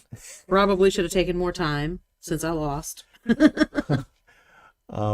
Well, yeah, but like we told everybody too, it's okay to just vote for us, because if we win, either one of us win, we get to pick a model, and then the other one is going to pick the paints. Well, of course, that means I get to pick the paints since I'm colorblind. But Jake picked this Girallon, which is really cool. I've been kind of wanting Dawn to paint this anyway, so I was glad he picked that. And then, yes, I picked out all the colors before the stream. Masterfully. And, reminder, he is colorblind and also very inexperienced with paint. Yeah, I didn't realize I felt like I was doing pretty good, actually. And you were. I'm not intentionally trying to mess things up. No, I know. But it's also one of those things like he got me black, but he didn't get me black. He got me black ink, which is a shade. It's not a substantial color. It's very thin. It's I didn't do very it on purpose. watery. Which is fine. I can still use it. Golden Ghost says, we all love them beasties. So I think we're going to move on. Yes. That sounds good. Ballytum says, may I ask a person medical question? Your color perception is nothing weird. Promise. It's nothing weird. Promise. Yeah, you can ask me. You can always ask anything. You just may not get answered. As long as it's not the typical, you know what the typical question is? Or I should say, the line of typical questioning that seemed to follow, I'm colorblind. What color is this? What color is this? What about that? What color does that look like to you? Oh my gosh. Why do I need to prove my colorblindness to you? I don't know. I don't even think it was they were trying to get me to prove it to them. I think they were just like, what's that like? Yeah. But it seemed like that was part of my 20s. Somebody found out I was colorblind. Well, no, you're not. What's this look like? What's that look like? Really? Nuh-uh. Are you completely colorblind, monochromatic, or color sensitive, some color perception, or lowered? I'm red-green colorblind. But it's not just reds and greens that I have problems with. My biggest problems are on the extreme end. So if it's really dark or really light, I have the most problems. But that's not to say that I don't have problems in the middle, especially with browns and reds and greens and stuff like that. But on the really light and the really dark side, pink will look gray. What you laughing about? I've had a lot of fun with pinks. Ty reveals he is only about to see in UV light. He is actually 12 mantis shrimp in a trench coat. Only able to see in UV light. Right. Yeah. But no, I'm not the true colorblind, grayscale colorblind or whatever it is. Otherwise, I guess I'd have a job with the military or something, is what I've heard. Looking at aerial photography. Okay. Let's move on to creatures. Unless you needed to show something else, baby? I just want to say what I'm doing really quick, because it does look a little odd. Oh. Basically, what I'm doing is lining with my detail brush the edges of this pool of water with the black. And then with a cleanish brush, I'm feathering it up. Just so that it is not this, like you can see right here, I just have a line of black paint that looks super weird. But if I just push it up, if I have enough paint there, it fades it off up into this area. And it doesn't look so weird.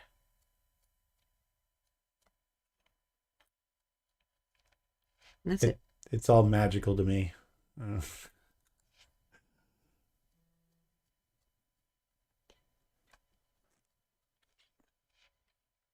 I don't know why I'm vibrating like crazy here.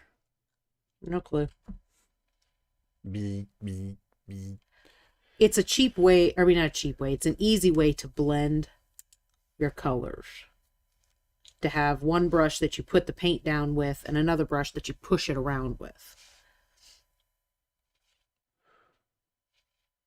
All right, so we did not work on creatures last time, but we kind of worked on creatures last time. In fact, we've already kind of started because we've got this giant turtle idea that we'll look at, right?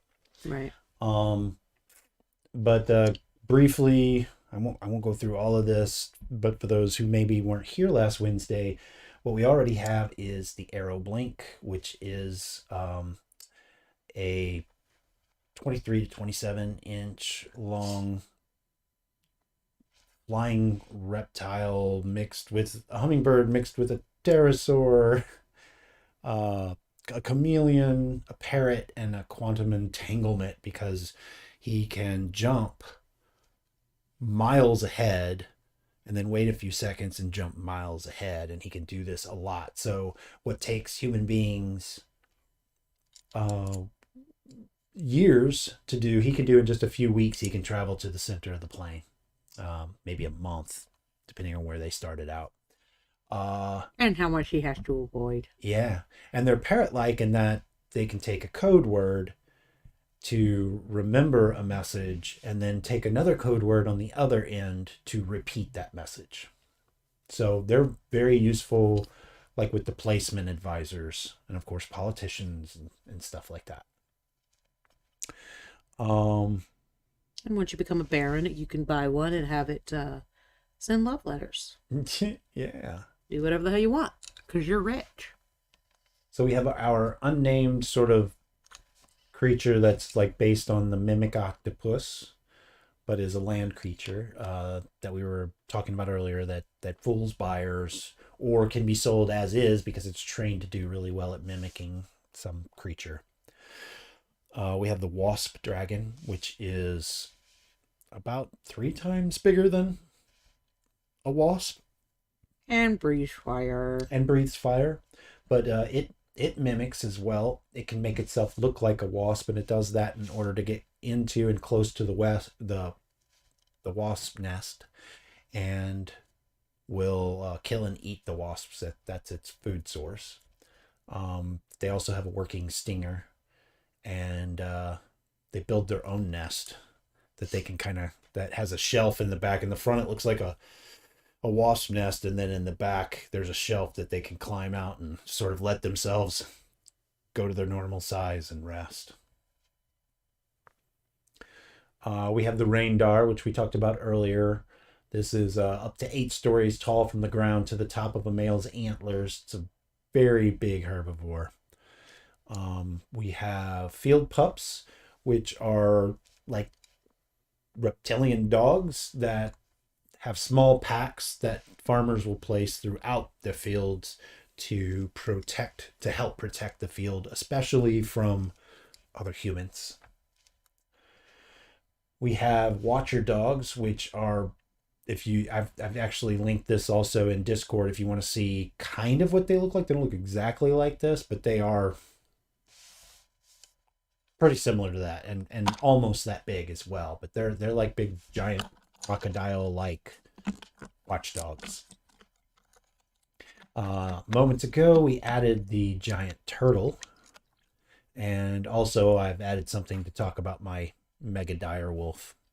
So let's create some creatures. Golden Ghosty says maybe a companion type animal that could help farmers, like a where I already read it. So I already read that. So that's what that clap is. This is for this first one I'm reading now. Okay, Your timing's terrible. I know, right? I want to talk real quick though, because sure. I have my base. I'm pretty happy with everything. So I am going to put the water texture on, and It's basically a big thick paste. And it dries completely clear. So it's lob it on. And you can see it holds its peaks when you do that. So you can make whatever kind of shape you want out of it. I mean, it wouldn't like, I couldn't use this whole bottle and make a big mountain. It would slowly sleep down, but it'll hold small, soft peaks. So is that like a glue or is it like a resin? Neither. It's a medium, which I know. Oh, acrylic. So it's like a paint. Yes. So it's a transparent gel is what it is. So it's just a thick sort of thing. It's from the painting world. You get, thinner mediums and thicker mediums. You can mix this with paint, color it as you want it, but it's just a thick paste. I mean, if I stuck something in it, it would glue it down basically, but it's not meant to be used as a glue. Oh, sorry, cattle. But basically, it's just I don't know what other than to say it's a medium, because that's what the word is for it. So I'm not being an ass. I just don't know how to technically explain it besides reading it. You're kind of being an ass. I'm always kind of being an ass. Sometimes I'm being an ass. Sometimes I'm not meaning to be an ass. So anyway, okay, you can go back to reading now. Yeah, that last thing, Golden Ghosty, you skipped over the armored cattle. Embrace the cattle needs to happen. Yeah, I think I do have it in Discord, but it hasn't moved its way over to these notes quite yet. But they are a thing that are already, well, like I said, we're going to develop them for this, even this first short story I'm working on. So Golden Ghosty says maybe a companion type animal that could help farmers, like a small rodent type animal that has specific reactions to certain weather approaching. Oh, yeah. So farmers keep these rodents to help them prepare for different storms that could be coming, because I don't think they have the Weather Channel anymore. No. TV's not really a thing. We not discuss that, but no, it's well, I mean, I mentioned what era they might be comparable to. Yeah, that's true. Old West, Victorian era. I don't even know. Like, they may describe things like television as myth. It's been thousands of years, so. Okay. My mind's stuck on rodents of unusual size at the moment.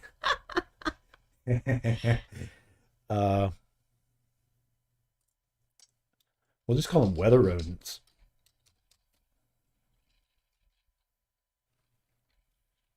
The beautiful thing about this is that this base, you can see the level of, here's where the dirt is. The water is very clearly beneath it. So what I did was painted everything that was very far beneath, and now I'm going to build up the acrylic medium on top so that the color is down inside. And because it takes a long time to dry, you can even place like debris in it and shove it kind of in there and, stuff like that, so that you can make it look like a pond. I'm like, keep hiccuping almost. It's almost a hiccup, but not quite. So they can behave in a certain way, maybe that lets you know storms are coming, or maybe even earthquakes. Yeah, that's cool. So, and it's like a pet, right? So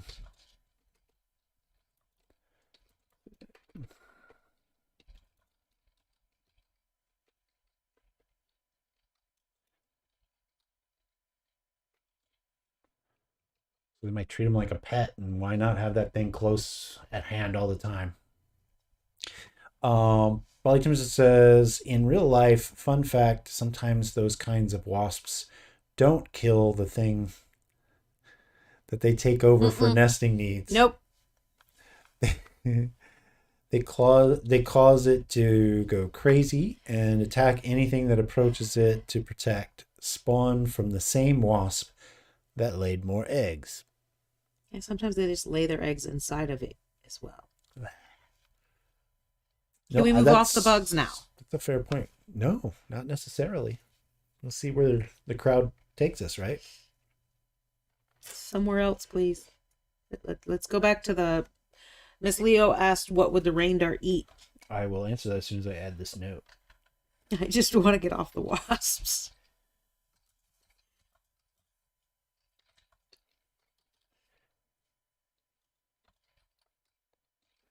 Get off the wall.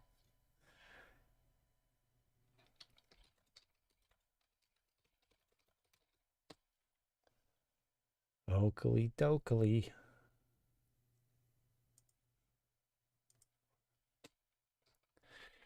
Okay, Miss Leo, what would the Reindar eat? Since it's such a large deer, it would need a lot of food, and if the main crop is the narcotic berries, where would they grow food for it? So they don't have to grow food for it because, much like here on Earth, this is a grassy plain.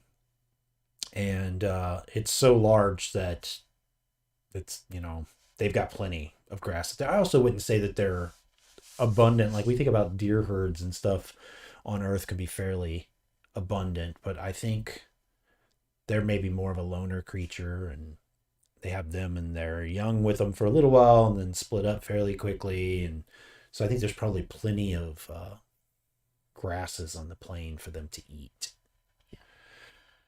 One of the Victorian era weather machines was powered by leeches, Miss Leo says. Darn it, I'm not great with Twitch replies. That was supposed to be a reply to Golden Ghosty.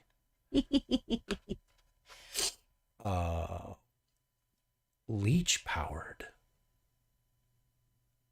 I've got to make a separate note for myself real quick to go look that up.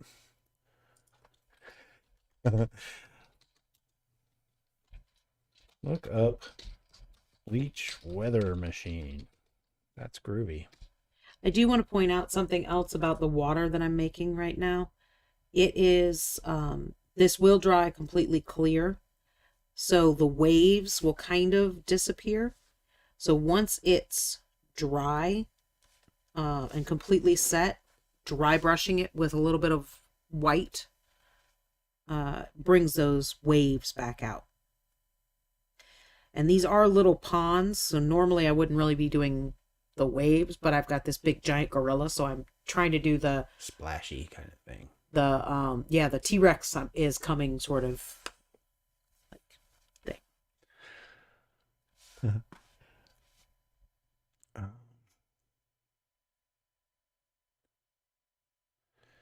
Polytopus says Ty said wasp parasites, and I'm here to hurt feelings. So like a rhino, Miss Leo says. Yeah, rhino and cow and deer and stuff like that. Golden Ghosty says that's actually really interesting. Now I'm curious. I'm assuming about the it's either about curious about the Leeches. Water technique or the leeches. My guess would be the leeches. That's much more interesting. And leeches don't have legs, so they don't bother me. Miss Leo says, yeah, it was a barometer with leeches, so whenever a storm would approach, they would try to leave the jars, which would trigger a bell on top, and however many bells would trigger would warn how big the storm. Leeches. That is super interesting, actually.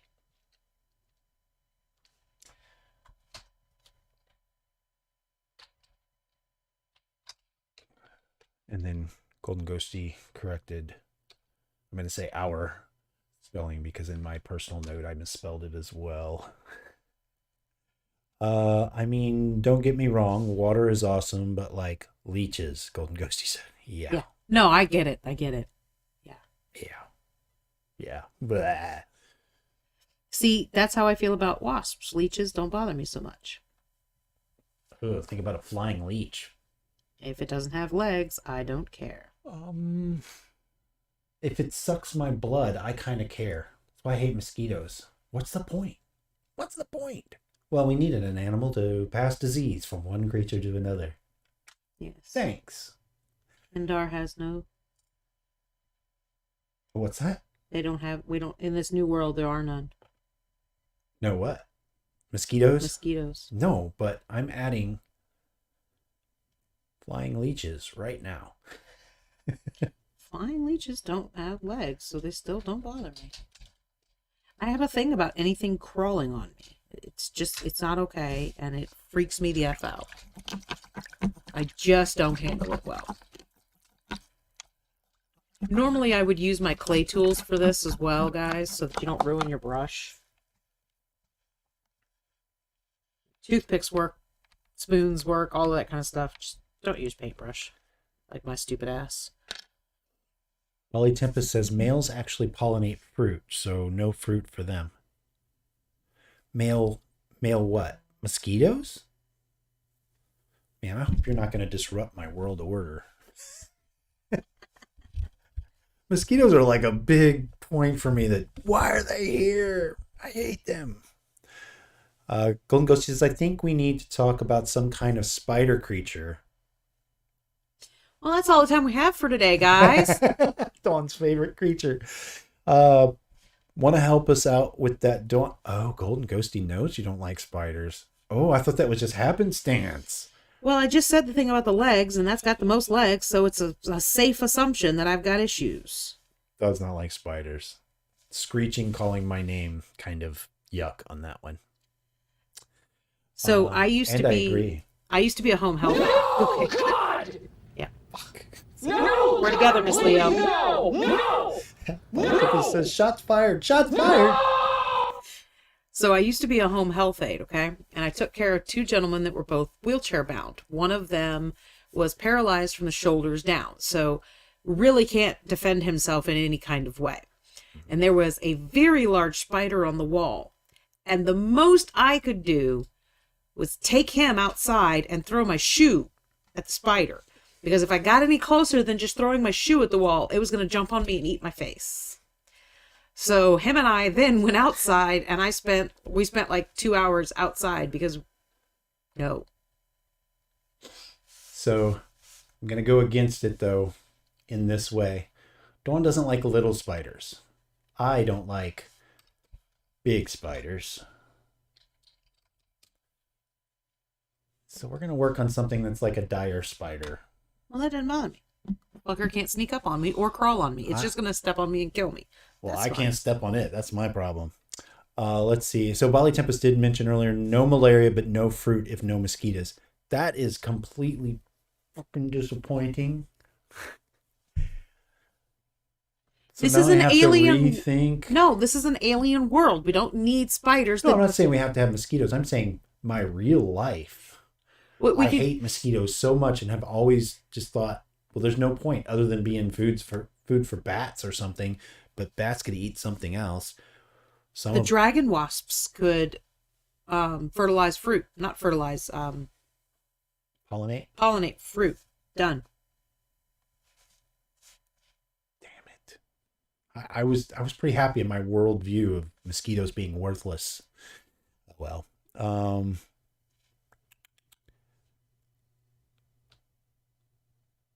thank you for giving care to those that need it.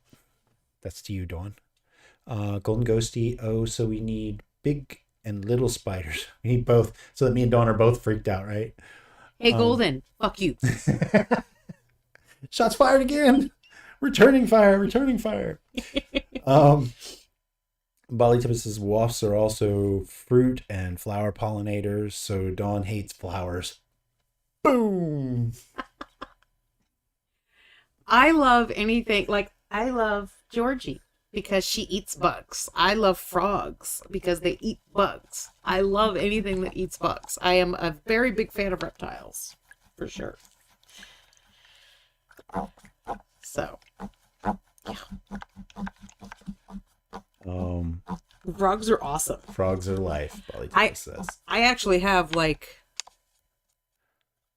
2 tattoos with frogs. I think it's only 2 of them have frogs.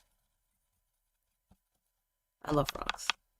Miss Leo says, but mosquitoes need like a decent amount of standing water to reproduce, which you wouldn't have much of in the plains. No, I want to almost kill our characters. I don't want to annoy them with mosquitoes, so... I want their deaths to be more painful and bigger by getting squashed by shit. Oh, I hate mosquitoes so much. Molly Tempest, do you want me to break your reality like you just did for me? Nah. Fucking mosquito. Dude, we're world building. We don't need reality. Reality schmality. I reject your reality, and we're substitute creating my our own. What's the name of your planet? Raid. Oh man, that's awesome.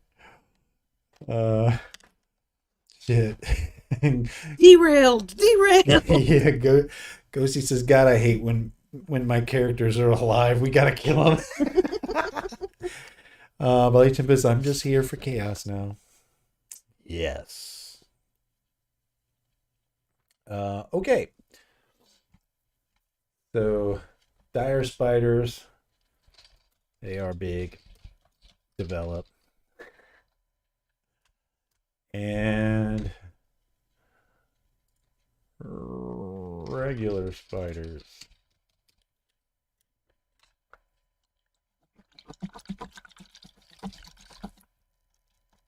Dawn's not saying anything, so I guess we're developing something about regular spiders. Yeah, if we're going to develop painting. anything that isn't sort of standard Earth, I think we're going to have to take the worst things from Earth and maybe multiply it, right?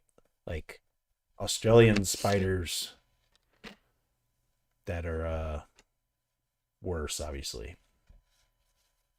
Did you see the one that like they caught with the bowl? It's this big. The bird catching spider, the one is it Basically China's Tetuis, or is it somewhere in South America? I don't remember now. I just remember F off. Just burn the country. So the male spiders are super small, but only the females are dire. Because as a race, females are vindictive bitches. Speaking as one. Just ring me back into the conversation when you're done with spiders. Says Miss Leo.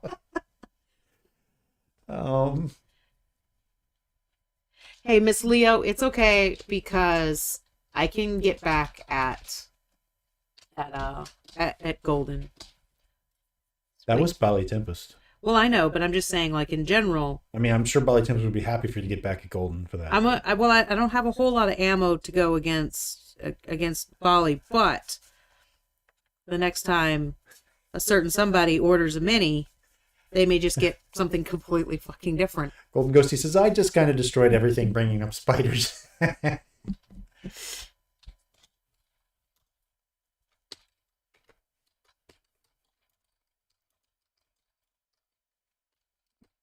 I will look at this, joke or not. I will look at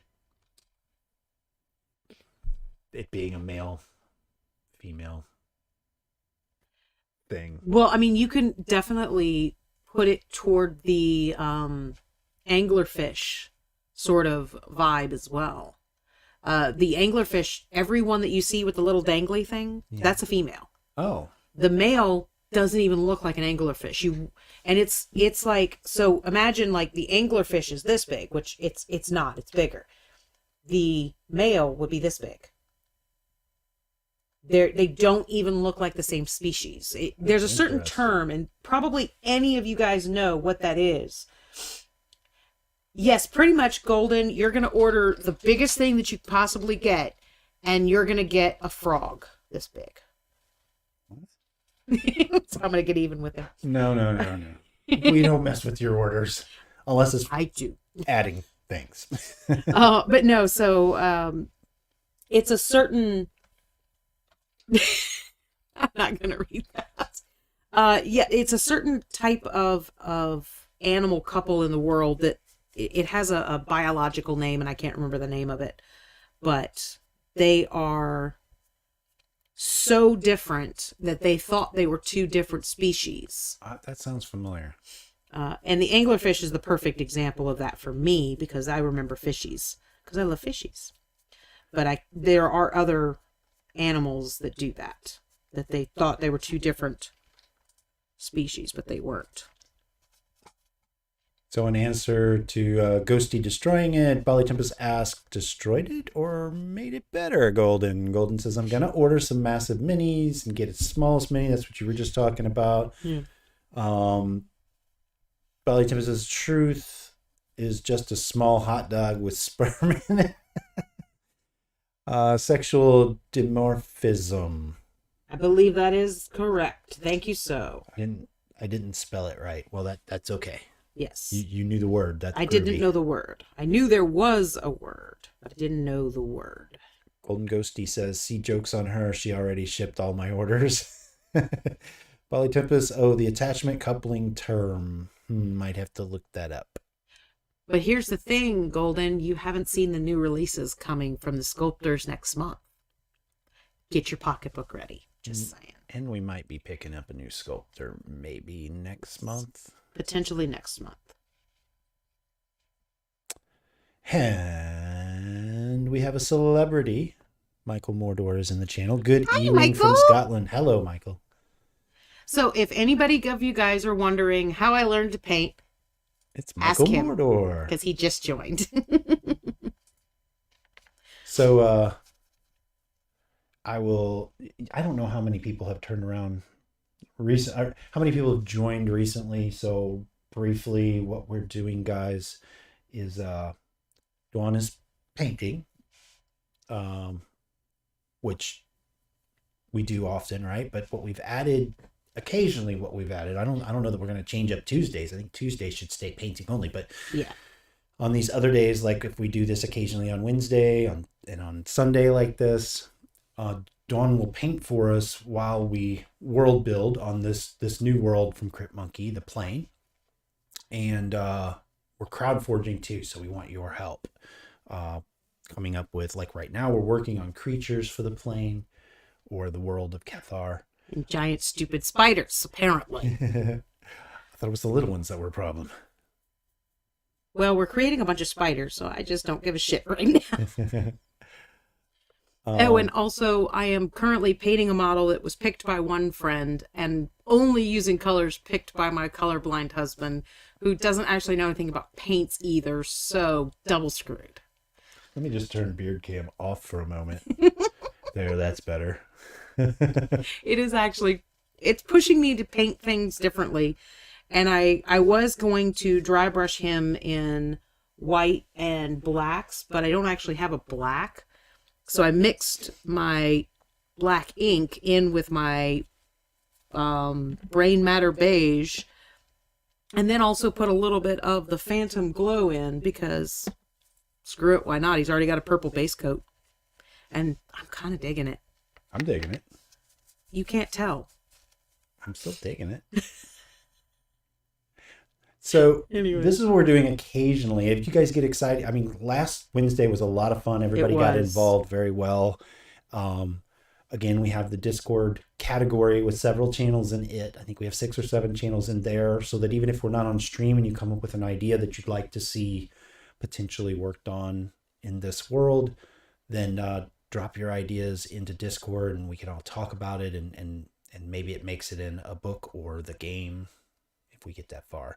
If people get excited about it enough, we may even do more things that are specifically for crowd forging the plane. Yes.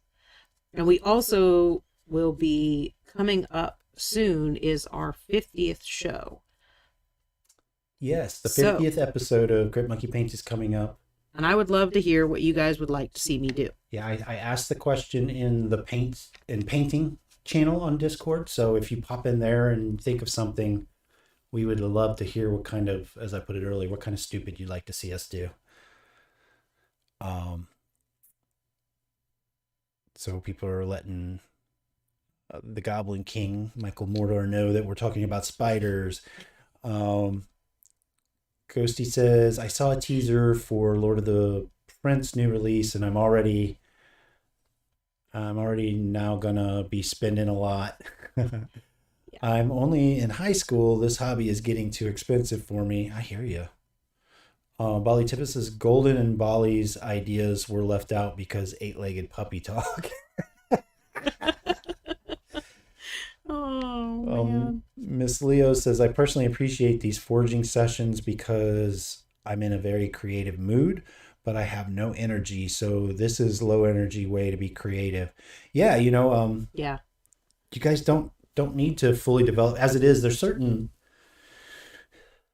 when you build a video game, you have artists that work on that video game, but whatever the title is in that particular company, you're going to have an art director or czar or whatever.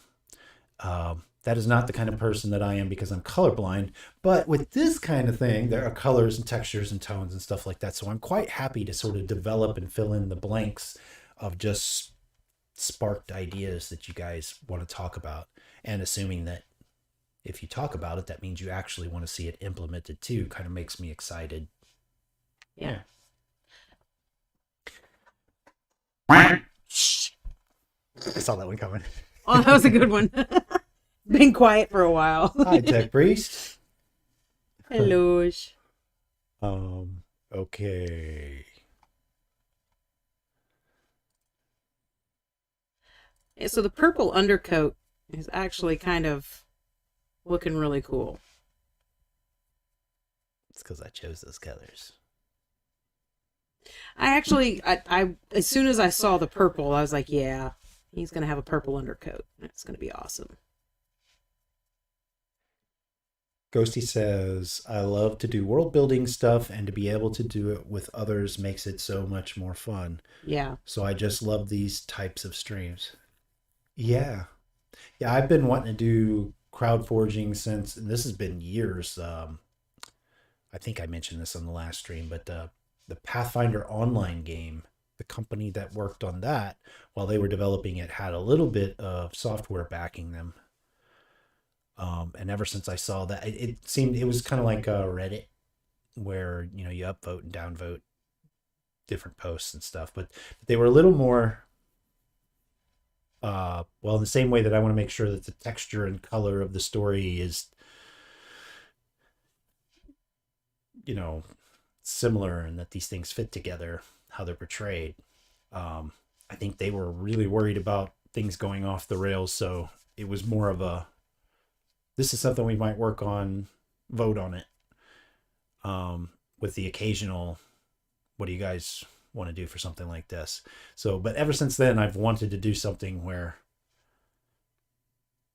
kind of copyright be damned, I guess. Just let's see what people can come up with and see how I can tie it together in a single design, and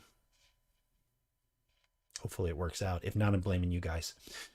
Hey, it's not going to be my fault this time. I'm good with it. Okay. So we have flying leeches listed, dire spiders, and regular spiders. That may be something that we work on, a single entity that comes together. I was kind of giggling about the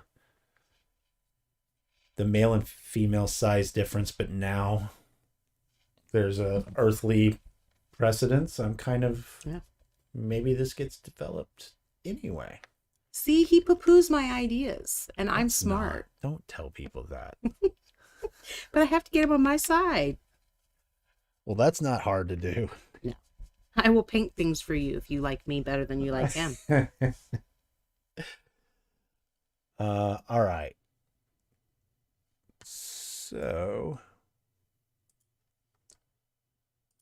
and I even made the note about the anglerfish in here too, because maybe there's something else we can steal from the anglerfish for this or another creature. It's a pretty, I in the Dark After, which is another role-playing game that we have that's slowly being worked on. We've already talked about creatures that act similarly to the anglerfish.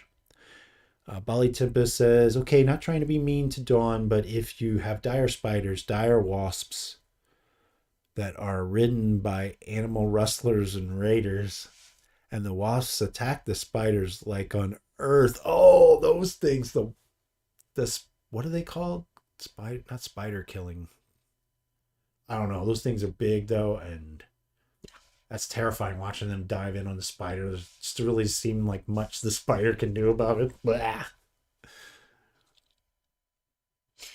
I mean, I do take it as a personal Mostly. attack, but it's also a good idea. Dire wasps.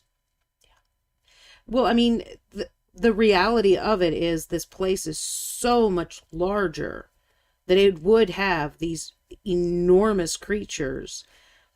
And then if you think about it, we would have brought creatures with us, and they would start to, we have the smaller creatures, and then you end up with the animals that were able to crossbreed, so you get the medium creatures and just all kinds of just mayhem everywhere. Ghosty says Dawn is just silently suffering. Bali Tippa says they're in a class of parasites called body snatchers. They're oh gosh, but I don't recall the actual name of the group. No. Fucking terrifying. That's the group. The group name is fucking terrifying. Michael Moore says, "Hey, Mr. Crypt Monkey, will you ever make a dungeon crawler board game in the future?" We have actually talked about things like that. So, and maybe a lot of you guys have played the old Dungeons and Dragons board game. I think it's just called Dungeons with a yes, it's just called Dungeons. Exclamation point at the end, which is a fun game. It's got some broken bits to it, but you got to hit those bits for you really care. I don't even remember what they were anymore. That game is fun. And then like the newer puzzle piece type ones where you're randomly placing tiles, like those are a lot of fun too. So we've talked about those. We talked about one game based on another world that we built, doing like that kind of thing, but not exactly a dungeon, like a resource kind of. We did talk about a specific one that was a dungeon crawler. Yeah, I think we have notes on that one too. Mm-hmm. Basically, yes, we do. We've got a board basically where we've got about 13 games that we have in the works. All we need is a couple of projects to do really well so we can pay other people to help us with these other ones. Yeah, that's pretty much it. But yeah, we have talked about I like those kinds of games. Yeah. Bali Tempest group is called Nopus Grossus. Yep. I read that so seriously too. You got me. Ghosty says, speaking of body snatchers, what if there was a fungus much like real life's cordyceps fungus that takes over these dire insects, could pose a threat to even humans? Is that the one that makes the ants go crazy? Or is it the thing with the mice that it might be up to cats and stuff? There's so many terrible things in the world. So Bali Tempest says, I think that's what the moss does, but I might be mixing that up. But I love your train of thought, zombie dire bugs. Well, you would, wouldn't you? I'm gonna snag that name and add it to our plan to look at that after a while. Stand still. Eh. Okay. I have like stuff all over my hands from when I was dry brushing.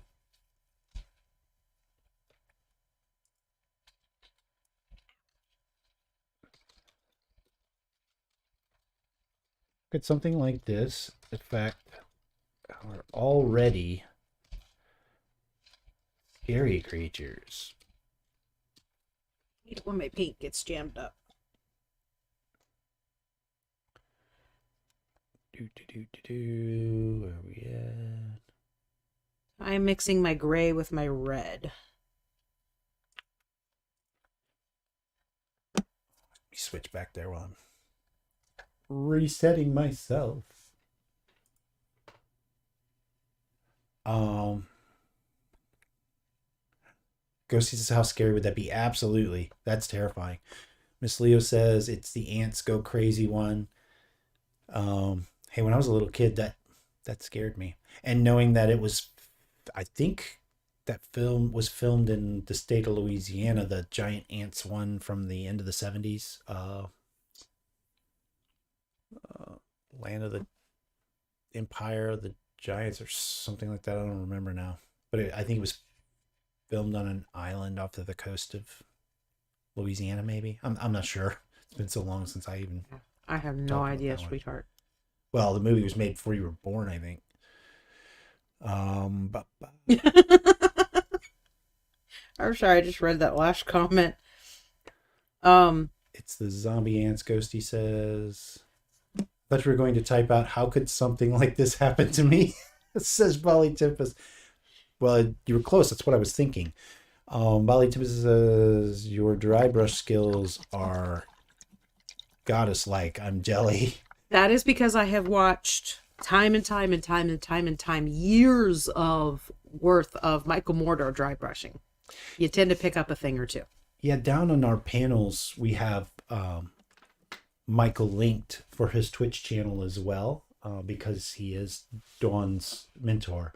So definitely follow him and check out his stuff. He's very fast and very good. Yeah. And he has a Patreon too if you want to get cool stuff every couple of months. It's pretty great. He's pretty much the Bob Ross of mini painting. Because you know how like Bob Ross, he'll be like, okay, so we're going to make this, thing. And he puts a line and then you look away and you look back and there's a field and a tree and a house. And you're like, how long was I gone? Yeah, that's what Michael does. Unlike Bob Ross's voice, it's very calming. Yes. All the accolades for Michael, for sure. But he actually has tutorial videos and stuff like that, which are extremely helpful. So if nothing else, go subscribe to his YouTube channel. Bali Tippett says, Ty, what does the moss you were talking about earlier do? What is it?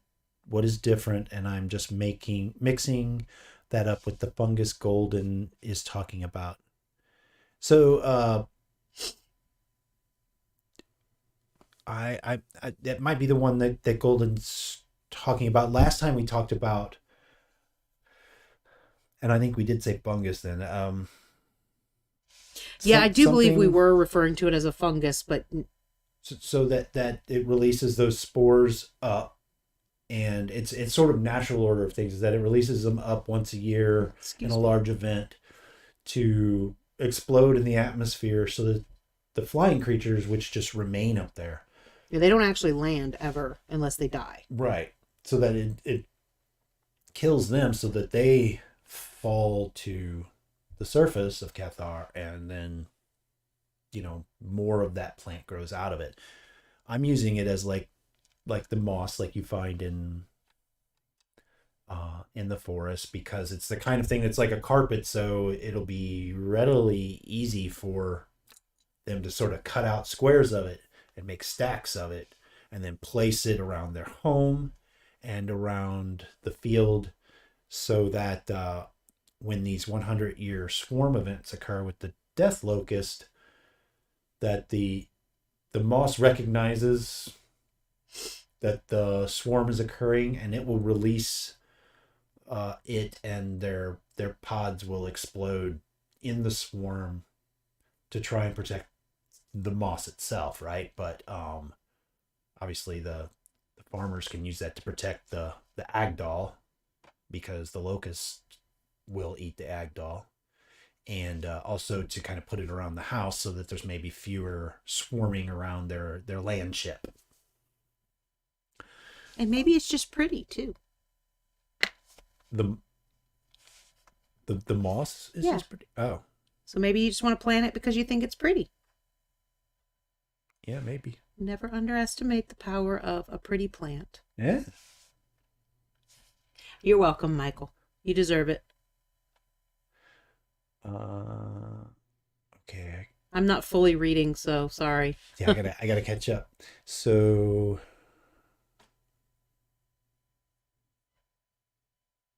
yeah, I jumped too far back now. What does the moss do? There, I found my spot. So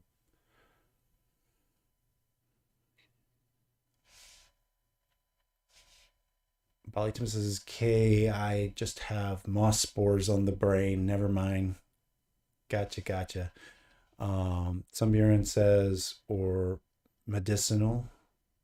I mean, that's a good point too. There's so many things that, because we're not developing these things at the moment, we're just, I don't know. So when we develop games, we have usually it's an Excel sheet that we call the wall. That's And it's kinda what we're called that doing right reason now. for a very good reason. We're throwing shit at the wall and seeing what sticks. We are definitely throwing shit at the wall to see what sticks. I love that. So Sorry. yeah, maybe I'll even write a note. Let me find the. Oh wait, I don't even know. Oh, yep, here we go. The fungus spore shooter. Oh, wrong screen. My apologies. The fungus spore shooter is where we started these notes.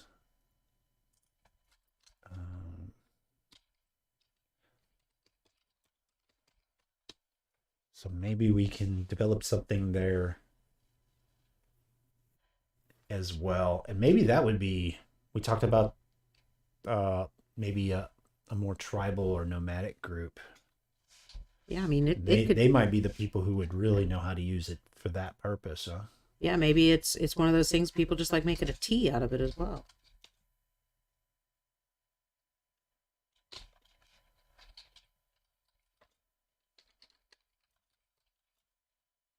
So the color I'm using now is a mixture of the dragon red, the phantom glow, the ink black, and the brain matter beige.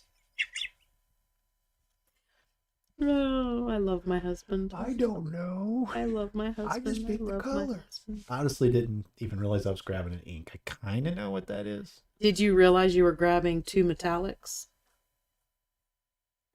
Like the only other black you gave me is a metallic black.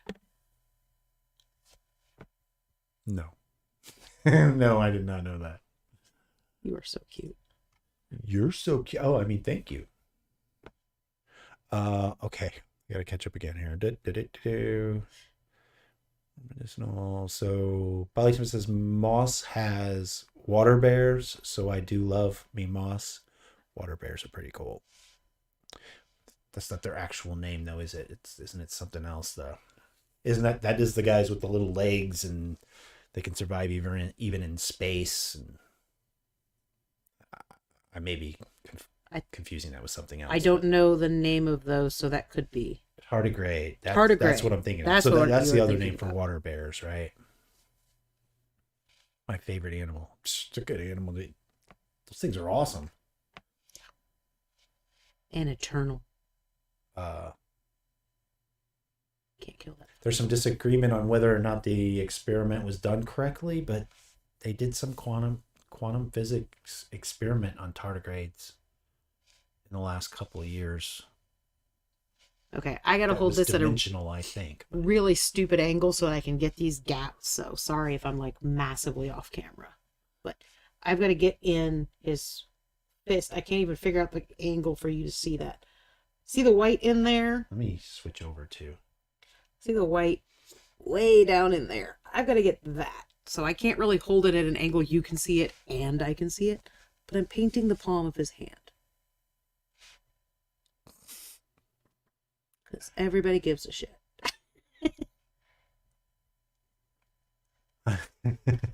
Polytip says, I wish they were cat size so I could smooch them. Right? They look like they would be amazing cuddlers. Uh-huh. They got lots of arms to cuddle with. Right? Sunburin says, I'm alone in the house listening while I add to Instacart, and now it's a cart a 5-year-old would have made. That's a PSA on filling the cart without grown-ups around, right? That's how I would fill a cart. Like a drunk toddler. Wine, beer, and candy. Sunbaran. Walk away. Although I'm not gonna really complain. Sunbaran brought me Taco Bell right before the stream, so pretty much you can get whatever the hell you want. I don't care. No judgment. I don't know why this is just coming to me after the last 5 minutes of discussion. Let me switch since you're doing tiny little stuff. Yeah. I am going to add another animal to potentially. I need to get it up here. There we go. We call it something else, but for now, I'll just call it the dire. Let's see if I spell it right. D-I-E. Don't help. Die. I can't even. I'm gonna shut up. Tardigrade. I'm trying to be a smart ass. Tardigrade. And I don't even spell the right freaking word. Because I think this is a really neat creature, and imagine if it was the size of a cat. That wouldn't even be dire. That would be just, giant. A giant tardigrade. So what do you think of that? Plains might be that might be like the prairie dog of the plains. It's the giant tardigrade.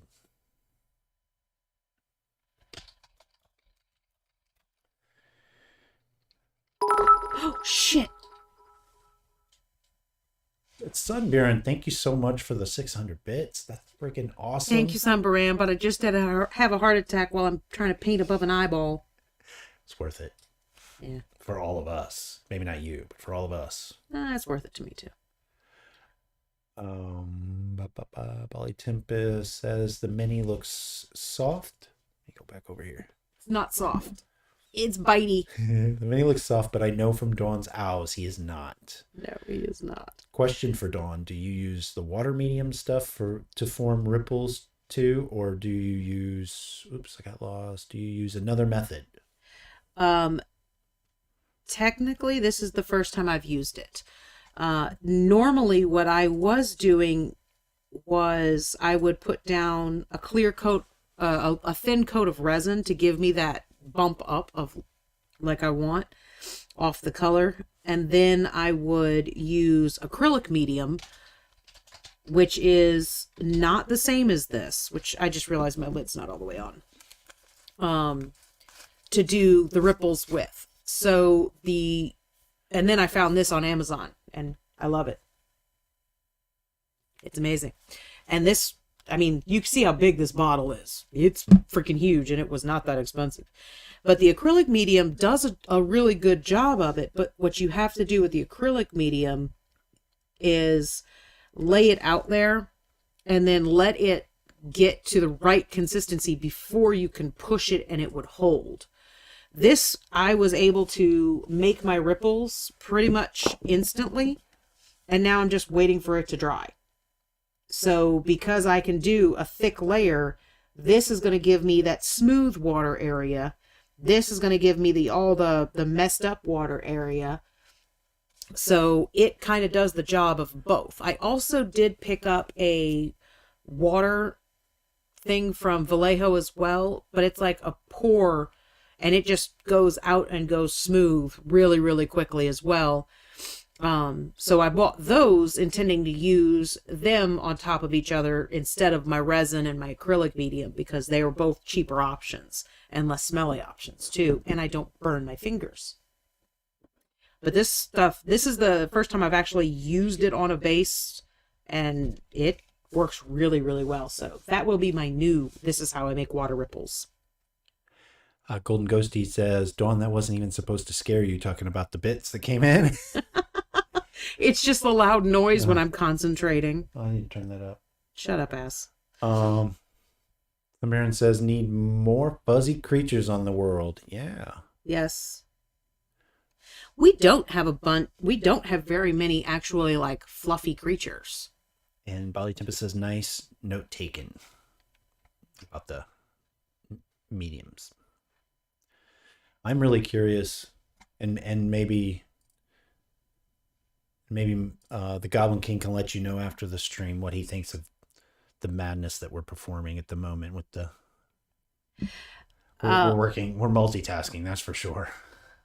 Well, he would probably like to do something like this with some shite. Frack. Golden Ghost, thank you for the Duck of Doom.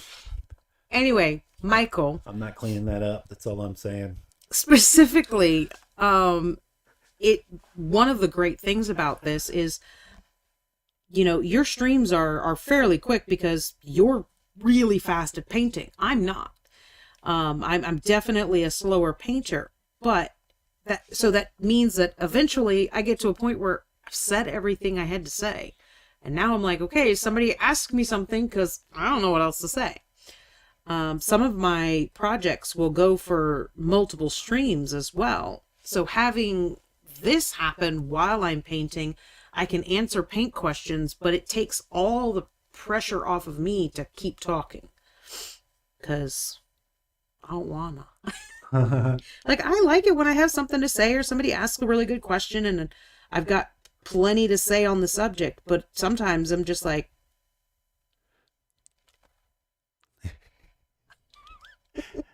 Kirsty says, now that was supposed to scare you. It worked. yeah, it worked. Miss Leo says, some kind of bunny. We're talking about need more fuzzy creatures. Yeah. And that, it's kind of like the tardigrade. Now I'm thinking, maybe that is like a thing. I'm thinking, Because we need food. well, maybe. I mean, I'm thinking that. So we have the Reindar, which are the size of buildings, but maybe a bunny, a prairie rabbit on Kethar might be the size of a Shetland pony or something, or a deer or something. oh my God, the cuddles that would happen. No, I don't think it'd Big be old nice. floppy ears. The I'm- bunny with the teeth. No, I'm thinking Watership Down. Man, that's what I'm thinking. Like bloody bunnies. I'm serious now. I don't know. What do you guys think? Something, a rabbit-like creature that would be super fast. What are the features of this animal? Well, I mean, just the sheer cuteness and like, oh, look, no, listen. Like, listen. It's like, oh, it's so cute. Let me come up. And then it eats me. Okay, we're going to start on the bunny now. Because that's a thing of like, luring that sense of security when something is super adorable.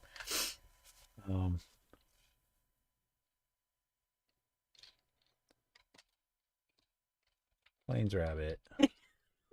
Miss Leo says you gotta give him something that doesn't actually kill him. Oh, Huh? You haven't met Tyler, have you? Why would you not want to kill him? I got lost. What happened? Just a reminder, everyone.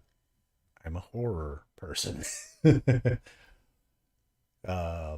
much that's the way Dawn, that's cute and cuddly for me, is the way Dawn described it. It's like, oh, it's got big eyes, and you get up on it and it goes rah.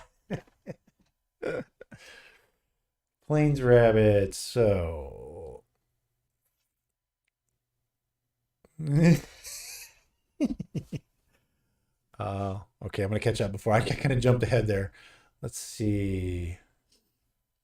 Pack bunnies that can eat your house. Hey, your house is metal, so that's gonna be tough, but that doesn't mean you're not in chewing problems there anyway.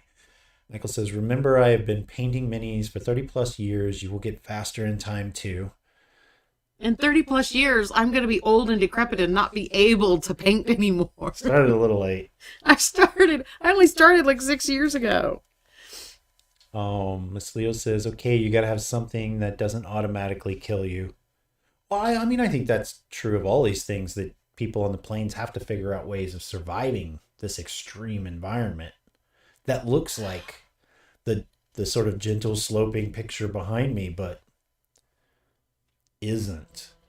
What if, so, when we traveled here, we brought bunnies, we brought a few things, but our bunnies were genetically close enough to these bunnies that they could also crossbreed. So now we have like the half and half, where they're cute and cuddly and somewhat big and will just thump you, not necessarily eat you. We'll see. See, he just will not give in. If it's like it doesn't eat you, it doesn't kill you, it doesn't stalk you in the night, mean, it doesn't cause night. The Oh, Reindar won't eat you. what if It one of will the stalk properties of the poofy stuff that sends up is the moss? Sorry. God. What? No, I see what you're saying. Like it causes nightmares. Oh, that's a. Oh, I thought you were It's a bad acid suggesting that trip. it was going to be like the creating the zombie ants or something. Well, yeah, but that too. The plant can't do all of that stuff, right? Well, that could be the medicinal feature is, it's acid. It just always gives you a bad trip. That is the one that makes you trip, right?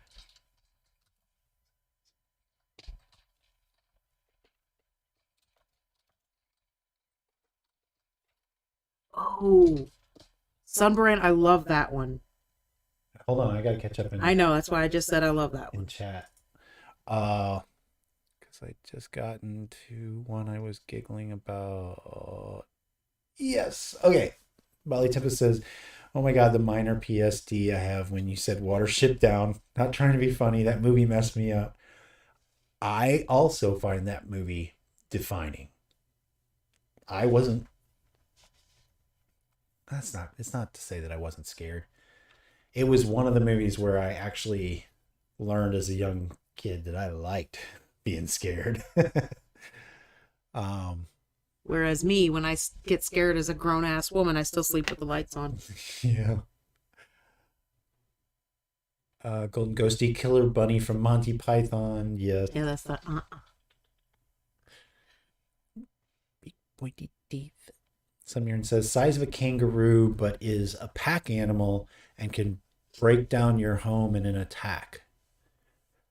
Well, the homes, the only, so first of all, I like the pack animal thing. Break down your home is not really a thing just because, I mean, they inherit, this is this weird thing. I don't even have notes on, I just kind of know already, is that this has been going on for so long that let's say family says, we're going to be Agdal farmers, and they go off on the plant. Well, they have a house, a land ship built for them, and they go out and they spend generations out there, and then they come back. Well, they don't get rid of that house because it was a valuable investment in the first place, and it's made of metal.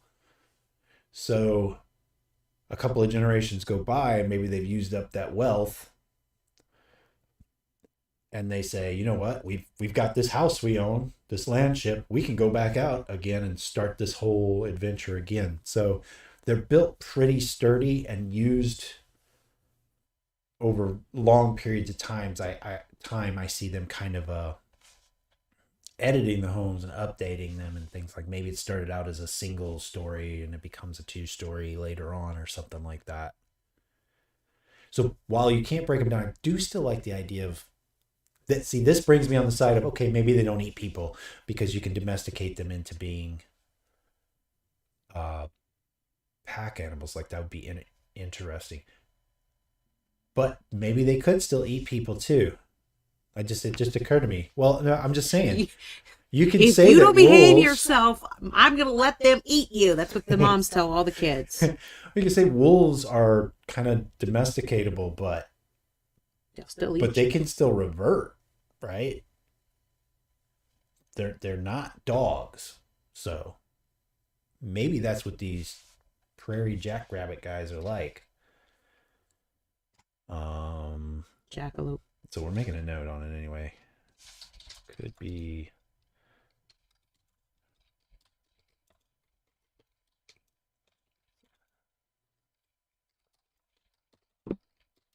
Well, so they could revert.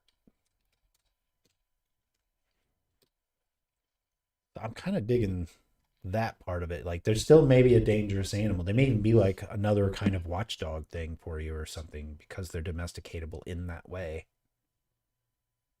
All right, before I ask more questions, let me catch up. Pack animal. But WSD was a good movie and book, I agree. That was Bali Tempest. Miss Leo says, like those dolls that look cute and then you squeeze them and they turn evil. There's another favorite of mine, Chucky. I'm your friend. Bali Tempest says, Dawn, you are only in your early 20s. You have time. Yeah.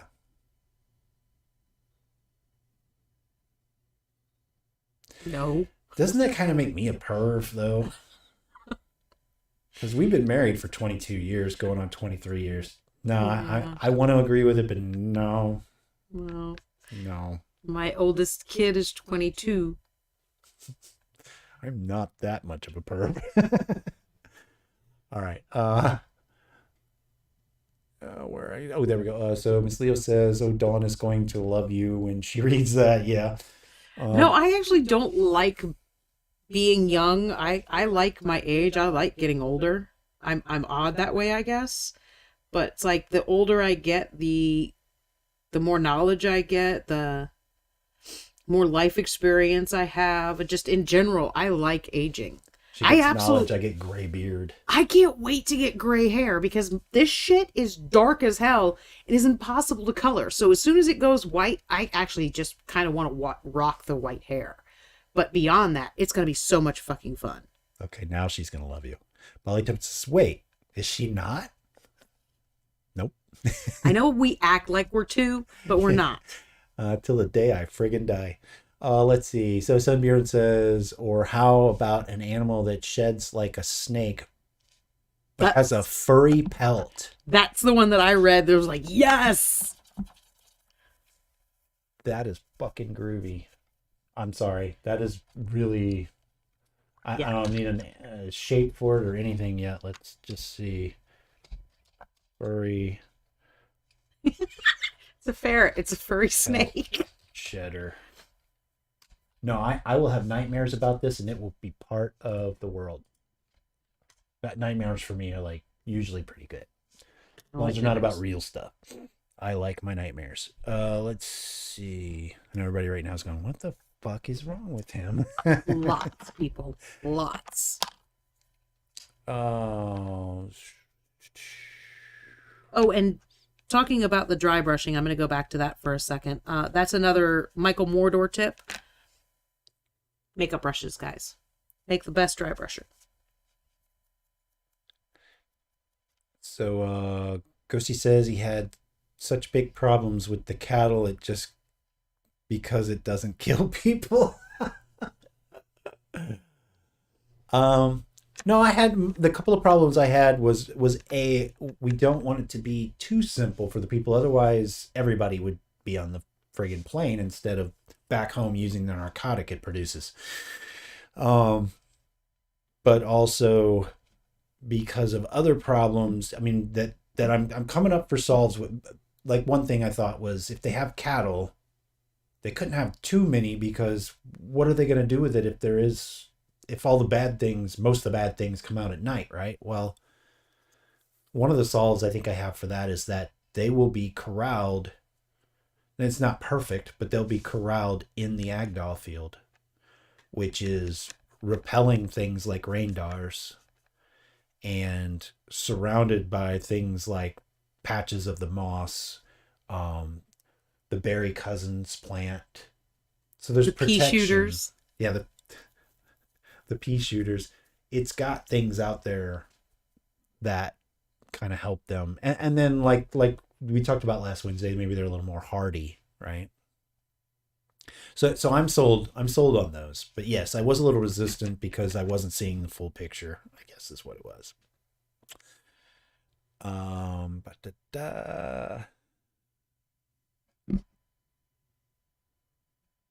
I gotta see. Or how about an animal? Where did that go? What was that whole thing? Oh, there's a bunch here. I got lost. Dang it, I lost where it came from. That's probably like right here. Oh, it is right here. I was looking too far up. Or how about an animal that sheds the snake like... So then that's what Belly Tips was saying. Genius. I agree. I think Dawn agrees too. That's fun. Very much so. Michael Mordor seems to agree. Unless he was answering you for something, because I'm so far behind on chat. I'm sorry, guys. We got into a little bit of a chatter match there. Sunbeard says it could also be dangerous if you see it, but people collect the pelts for clothing. Okay, that's interesting. You know, that's a whole new job field too of tailors. Oh, that's another career. Yes. The trapper industry kind of thing. Fur traders. Mm-hmm.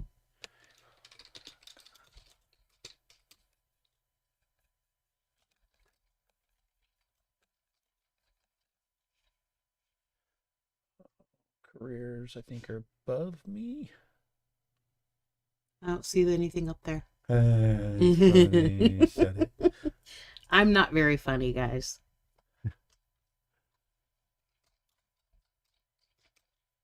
I've got my jokes, but they're bad. And I'm okay with that.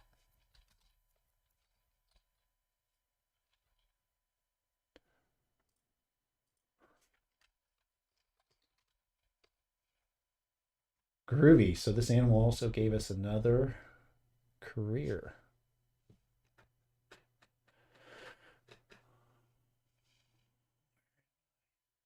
You're right there. Very funny. Very funny. Furry pelt shedder. Sorry, I'm like not even paying attention to where my camera is. Like wolves. Okay, so now let me try this again. Let's see if I can catch up. There's so much coolness going on that I keep having to stop and make notes. I'm like way behind, I think, on chat. Copy and paste. I'm gonna go get some peanuts to throw at you. Peanut gallery. Yeah, right. Let's see. Dangerous. People collect the pens, so it's hunted, but not wanting to interact with it. Okay. People collect pelts. It's dangerous and difficult to hunt. I saved. I feel like I should say that every time because we get so much down on paper and the power went out. All right. Oh, so bad. Although it was fun. Miss Leo says, I'm with you, Dawn. I'm so far behind, I don't know what that's for anymore. I'm sorry. Doesn't matter. Leo's with me. Nothing else matters. Polytipus says, I was 6 when I Probably the lights saw on. it, but it affected my art form in my early mid-20s. The watership down. Whoa. What did you even do? So when I saw it, I think it was brand new, and I was, 6 or something like that. I've never seen it. Oh, it's hard to find now. But yeah, I hear people all the time talk about how they have PSTD from it. I'm like, wimps. Anywho, Ms. Leo says, lights on and the whole animal herd with me. Crap, I'm bouncing all over the place. Ollie Tim says, my Flemish rabbit was not allowed my cats because 100% if he wanted to, he could kill them. Yeah, I bet. So bunnies can whoop ass, and they can be bigger than a cat too. Bolly Tim says, okay, well, I don't know your life. I assume Ty was maybe 30s. Gray hairs mean nothing. Well, I agree with that. I'm grayer than I should be. I'm actually 48, but that's still too much gray, I think. When I look at other people my age, either that or getting really good dye jobs and tricking me. I think the gray beard is sexy, so shut up. I just put my finger in paint. And Michael, the Goblin King, says graybeards rock. Bolly Tim agrees with facts. I am caught up. Yay. I'm actually surprised. I thought I was further behind than that. So I am either 43, 44, or 45. I am not sure which. So let's go with 45. And you're not kidding. You really don't know. So I do this to myself the beginning of every year because my birthday is in April. So as I approach my birthday, I start saying I'm almost 43. Then, that's in January, right? In February, I start saying I'm 43. And then in March, I start saying I'm almost 44. So then when my birthday hits, I'm like, oh, I'm 45. So fuck it. I don't care. I'm too old to remember this. I am using the Nightshade scales, the metallic black, for his fingernails. And claws, fingernails, whatever you want to call them. Sounds like I chose wisely. I think so. Ballytippa says if you've ever seen a photo of Losh, you'd know I don't know what 40-ish year olds look like. People at work think I'm dating a 23-year-old. They think I'm a cougar. Well, it kind of runs in my family. Like my older sister was at a fair with her husband and her son. And her son was 8 or 9 running around. And a cop walked up to my sister, yanked the cigarette out of her mouth, threw it on the ground, turned to her husband and yelled at him for letting his daughter smoke. In which case, my brother-in-law was laughing his ass off. My sister, of course, was fuming. And that cop got red in the face real quick.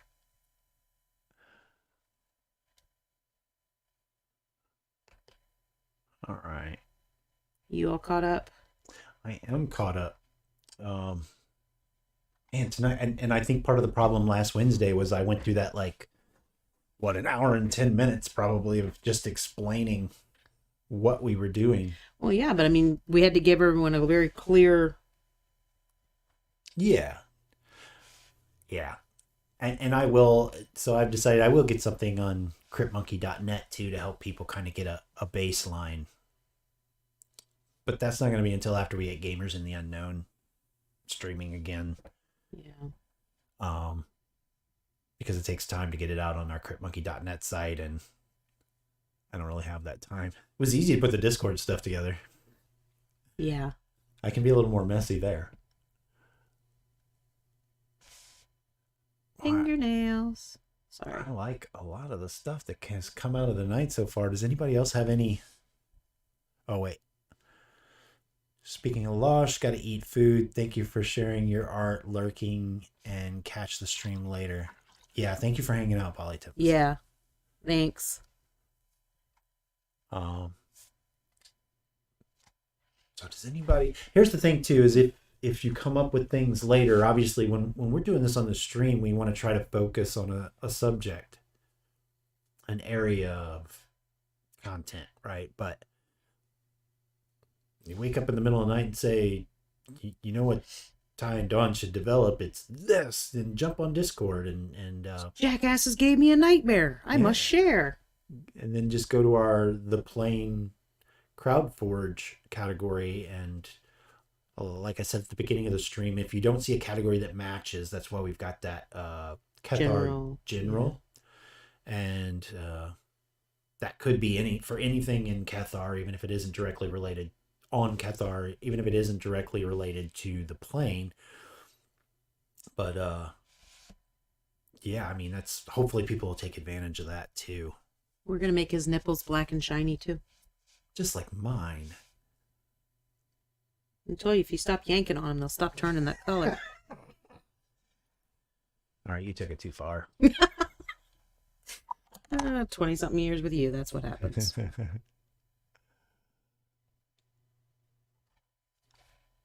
I'm going to try to get his eyeballs. But unlike Michael, I'm not going to lick it. I saw you.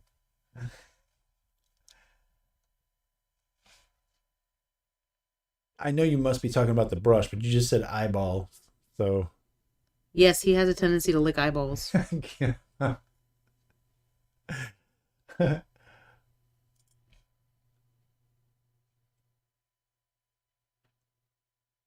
It is fun that, I mean, we're actually getting more than I can probably fit into the first volume of short stories. That doesn't mean we won't need these things. Yeah. Like we mentioned earlier, for the tabletop role-playing game, It needs to be an extremely rich world so that, things can happen. and for anybody that Eyeballs. wasn't here on last Wednesday when we started this process, what we're doing first, the first two things that we have planned for the plane is we're going to do a book of short stories around 300 pages. And we'll do all of that in-house, but then the end goal would be that if anybody, I think the example I used last time was the James Axler books, Deathlands, I think they're called. It's either Deadlands or Deathlands. I think it's Deathlands. I thought it was Deadlands. It might be Deadlands. No, Deadlands is the game, so it is Deathlands. So there is no Look 'em up. James. Both of them. Yeah, they're fun stories, especially if you're like me and you like the apocalyptic landscape. Is fun too. But there is no James Axler, as far as I know. It's a group of anonymous writers that presumably are writers that we may or may not know that write other books, who take turns writing in this world on this series, under the pseudonym of James Axler. So we'll do that, except not under a pseudonym. Certainly everybody will get credit, but my point being that it won't be a project that we keep in-house, that eventually we'll do short stories and or novels that hopefully other people are interested enough to put their own mark on the world of Cathar. Yes.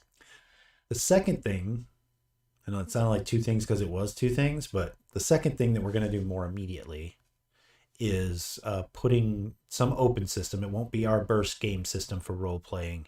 It'll be something that makes sense for the world. Our system that we're developing honestly doesn't. I could change my mind later, but at the moment I don't think it really makes sense for. I don't think so. For this one.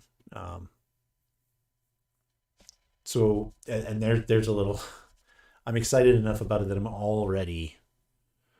I've been looking at what open systems we want to test for this. And that'd be another really fun stream is testing that. Yeah. Miss Leo says, I got up to grab a drink and come back to the line. His nipples will be black and shiny too. His fingernails are black and shiny. So I decided to do the same thing with his nipples, because why not? Miss Leo was like, oh my gosh, they rated a porn stream. I don't know what happened. Michael Mordor, the Goblin King, says, brush licking is not recommended, but it does give a nice tip to the brush. Yeah. There are other ways to do that. Yeah, this is already starting to get stiff. But basically when all of that's dry, you can see where the color's coming back through again. Once it's all completely dry, I'll dry brush over it to give the tits white. But you can see it even is glossy. You can see that shine right over there. So it's all going to dry nice and shiny like water. But I think the only other thing I want to do is put the fairy dust on his back so that he gets that silver look. You can see all of this is much brighter. But I want to put that fairy dust and it'll make it shiny silver. Sumrin says the Radium Girls could tell you brush licking is a bad plan.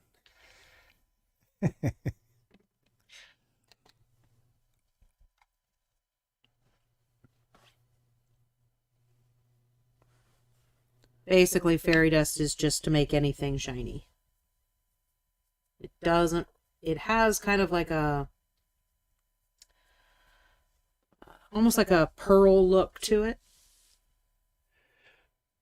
So it'll kind of take on any color that you have underneath, but it'll still give it its own little kind of shimmer. Miss Leo says on brand with the dark and creepy with regards to Sunburen's comment on the Radium Girls.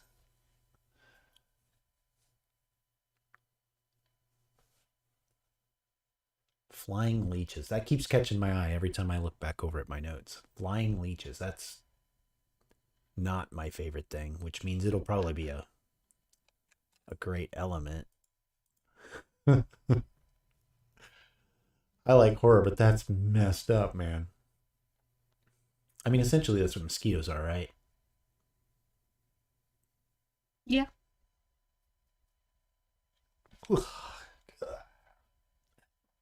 Yeah, anyway. Just because we were talking about graybeards. I'm going to make his beard. Get that out of the way. I'm going to give his beard a little bit of the shimmer as well.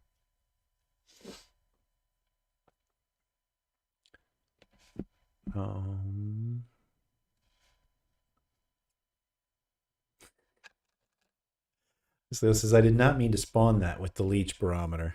Yes, but it happened anyway. We bore witness, and I took notes.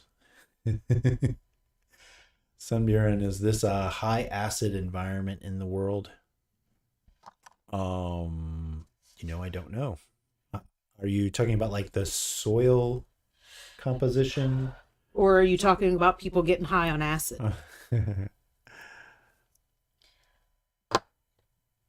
Teefers. Thank you, Michael. Yeah, basically, I mean, I can't really put him on the base yet because, the water's still working. But I've got the ripples going away. Let me back that up. I've got the ripples going away from him because basically he's kind of standing like that. So. Sunburen says weather and soil. So weather, I would not say. I mean, if you're talking about like acid rain and stuff like that, then I would say probably not, at least not at this time. Soil? I don't know. I've kind of wondered something similarly because the reason that the Agdal plant can only grow in this one place has to do with the soil and the weather. If you look at something like grapes, we'll use that as an example again, that I think it's grapes need a higher acid content in their soil or something like that. So that could be beneficial. Maybe that's part of the reason why the Agdal only grows here. In general, I'm not sure. I honestly hadn't thought about it. Is there like another step to your question? Like if it is, then we could Grow mint. grow mint. Back to the conversation the other day. Guys, I think I'm done. I'm actually really happy with the way he turned out, considering I had Reapers, Wolf Gray, Reapers, Dragon Red, Army Painters, Speed Paint Purple, Army Painters, Fairy Dust, Army Painters, Brain Matter Beige, Reapers, Phantom Glow, Vallejo Black Ink. Oops, you died. Army Painters, Metallic Purple. I feel like you're making fun of me. I am. Citadel, that's why you feel that way. Citadel's Layer White. And Army Painters, Metallic Black. That is all we used.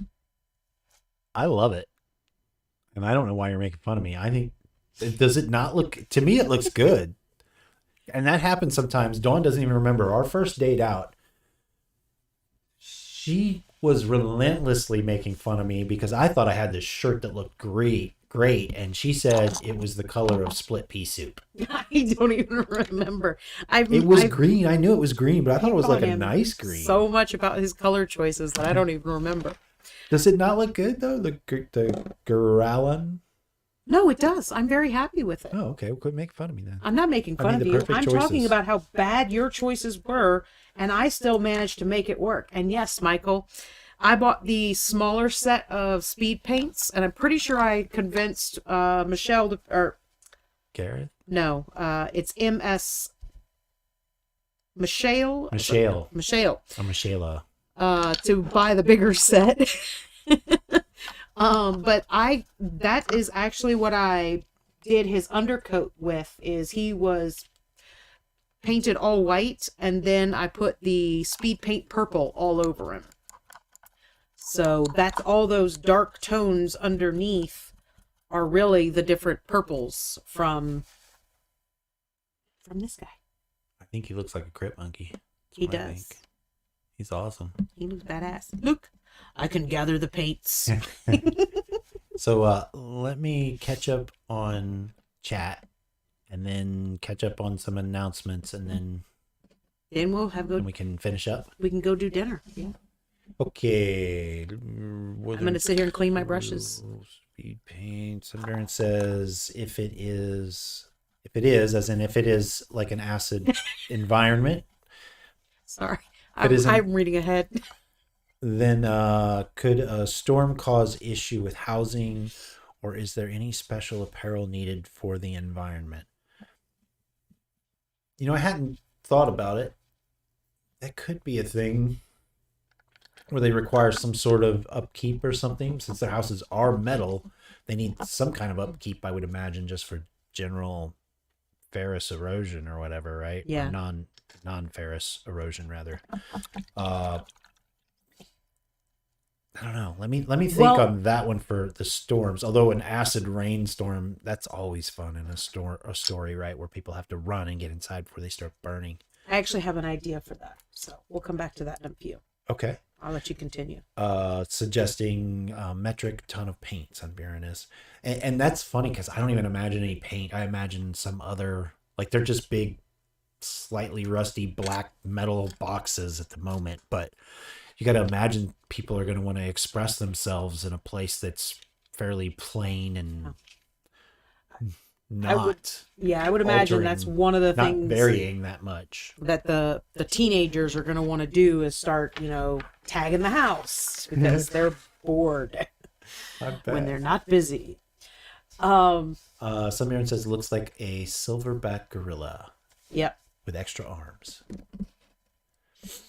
Michael says, how do the speed paints work? You just squirt it on the mini from the bottle, right? Oh shit. He's good. I thought he was going to get water on him. Michael wants to know if you just... That's what I was giggling Word. about, and I said I read ahead. That's why I was giggling. Basically, just painting it because, like, if you look at the bottle, it's got the 3 different shades on it. So what it does is when you've base coated in like white, then you put it on there, and the deep purple is going to be your ink wash or your shade. The bright purple is your highlights, and the medium purple is where everything else. It's formulated to act like a contrast paint is what it is. So it's the one coat and you've got a whole bunch of different shades happening at once. You don't have to do this or this or this or this. You can just throw the paint on really quickly and have it tabletop ready. But what that means for me is I can throw the paint on and then get to dry brushing sooner. Because that's where all the details pop out. That's where all the shit happens. That's where it comes to life. Miss Leo says for the rains, you could have fluke storms where it's boiling rain, like from the show The Owl House. I'm not familiar with that, but I'll check it out. Michael says so many new paints coming out. Sorry for the caps. Oh, we don't care. And it's actually, I was giggling about that. Michael, I knew nothing about this one. We were at a convention and somebody brought over contrast paints. I hadn't heard about them until then, and he was nice enough to give us a couple to try out, and like, yeah, these are pretty cool. And then Gareth actually was like, hey, Dawn, have you pre-ordered those speed paints? I'm like, wait, what? I'll be back. And I went and ordered some. So they just came in. This is the 3rd model I've painted with speed paints. So I did I sprayed a solar celestial angel looking lady with silver. And then I use the speed paints to color her. And so she looks like gold and fiery and everything's metallic looking, even though the speed paints weren't, because they're thin enough you could still see the metallics through it. And I put pictures in my Discord. Michael, I'll send you pictures of it. And then I also painted on Tuesday Tuesday and Wednesday when I did the Infernus Rex. Nope. Infernosaurus. Infernosaurus. I did him almost completely in speed paints as well. I did him in all of the fire and lava was speed paints, and then I dry brushed a really ebony flesh over the top of him. So it really just gets all these magnificent colors on the base coat, and then I can get to dry brushing sooner. So it's kind of awesome. Miss Leo adds to the last statement about the boiling rain. It's the one I told Dawn about, but I know you guys have lots to get through. Maybe it was Drawing a blank on that one. Yeah, maybe share again in the... Yeah. And I just realized I don't have anything about weather in Discord. I will add something, and maybe that's a good place to add that. But in my own notes, I did add both acid storms potentially and boiling storms potentially for both Miss Leo and Sunburen. Disney Channel show. Oh, that's right. Okay, I do remember that. Yes. Basically, right after we had that conversation, we didn't have Disney Plus anymore. So it was not long after that conversation. I remember that now. It's animated, and one I think you guys will enjoy, like Dingo Doodles, which is that's cool. The little bit I've seen of that is fun. Yeah.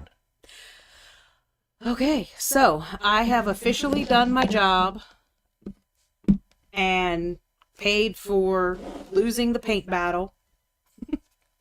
All that's left is to do the dry brushing on the white and glue him down, which I'll probably do that at the beginning of Tuesday. And then Tuesday, I will be painting a axolotl. And he's the cutest freaking thing ever. It's pretty neat looking. He's adorable. So, that's going to be it for us tonight. We have the Discord. Make sure you guys jump in and add notes to the plane. Start thinking about what you guys want to see for our 50th show. Yeah, I'll add notes again from tonight. Yeah. I'll kind of parse them out into their appropriate channels. And don't forget, we have the giant Brachiosaurus giveaway when we reach 100 followers. We are at 9 more followers. 9 more followers, and that sucker will be finding a new home. Yeah. He will not be assembled or painted. But he will be huge. Because I'm sure you guys will want it sooner than 20 years from now. So that's gonna be it, guys. We'll see you guys. Well, hold on. Ty's gonna say remind something. Yeah, so we got Monday.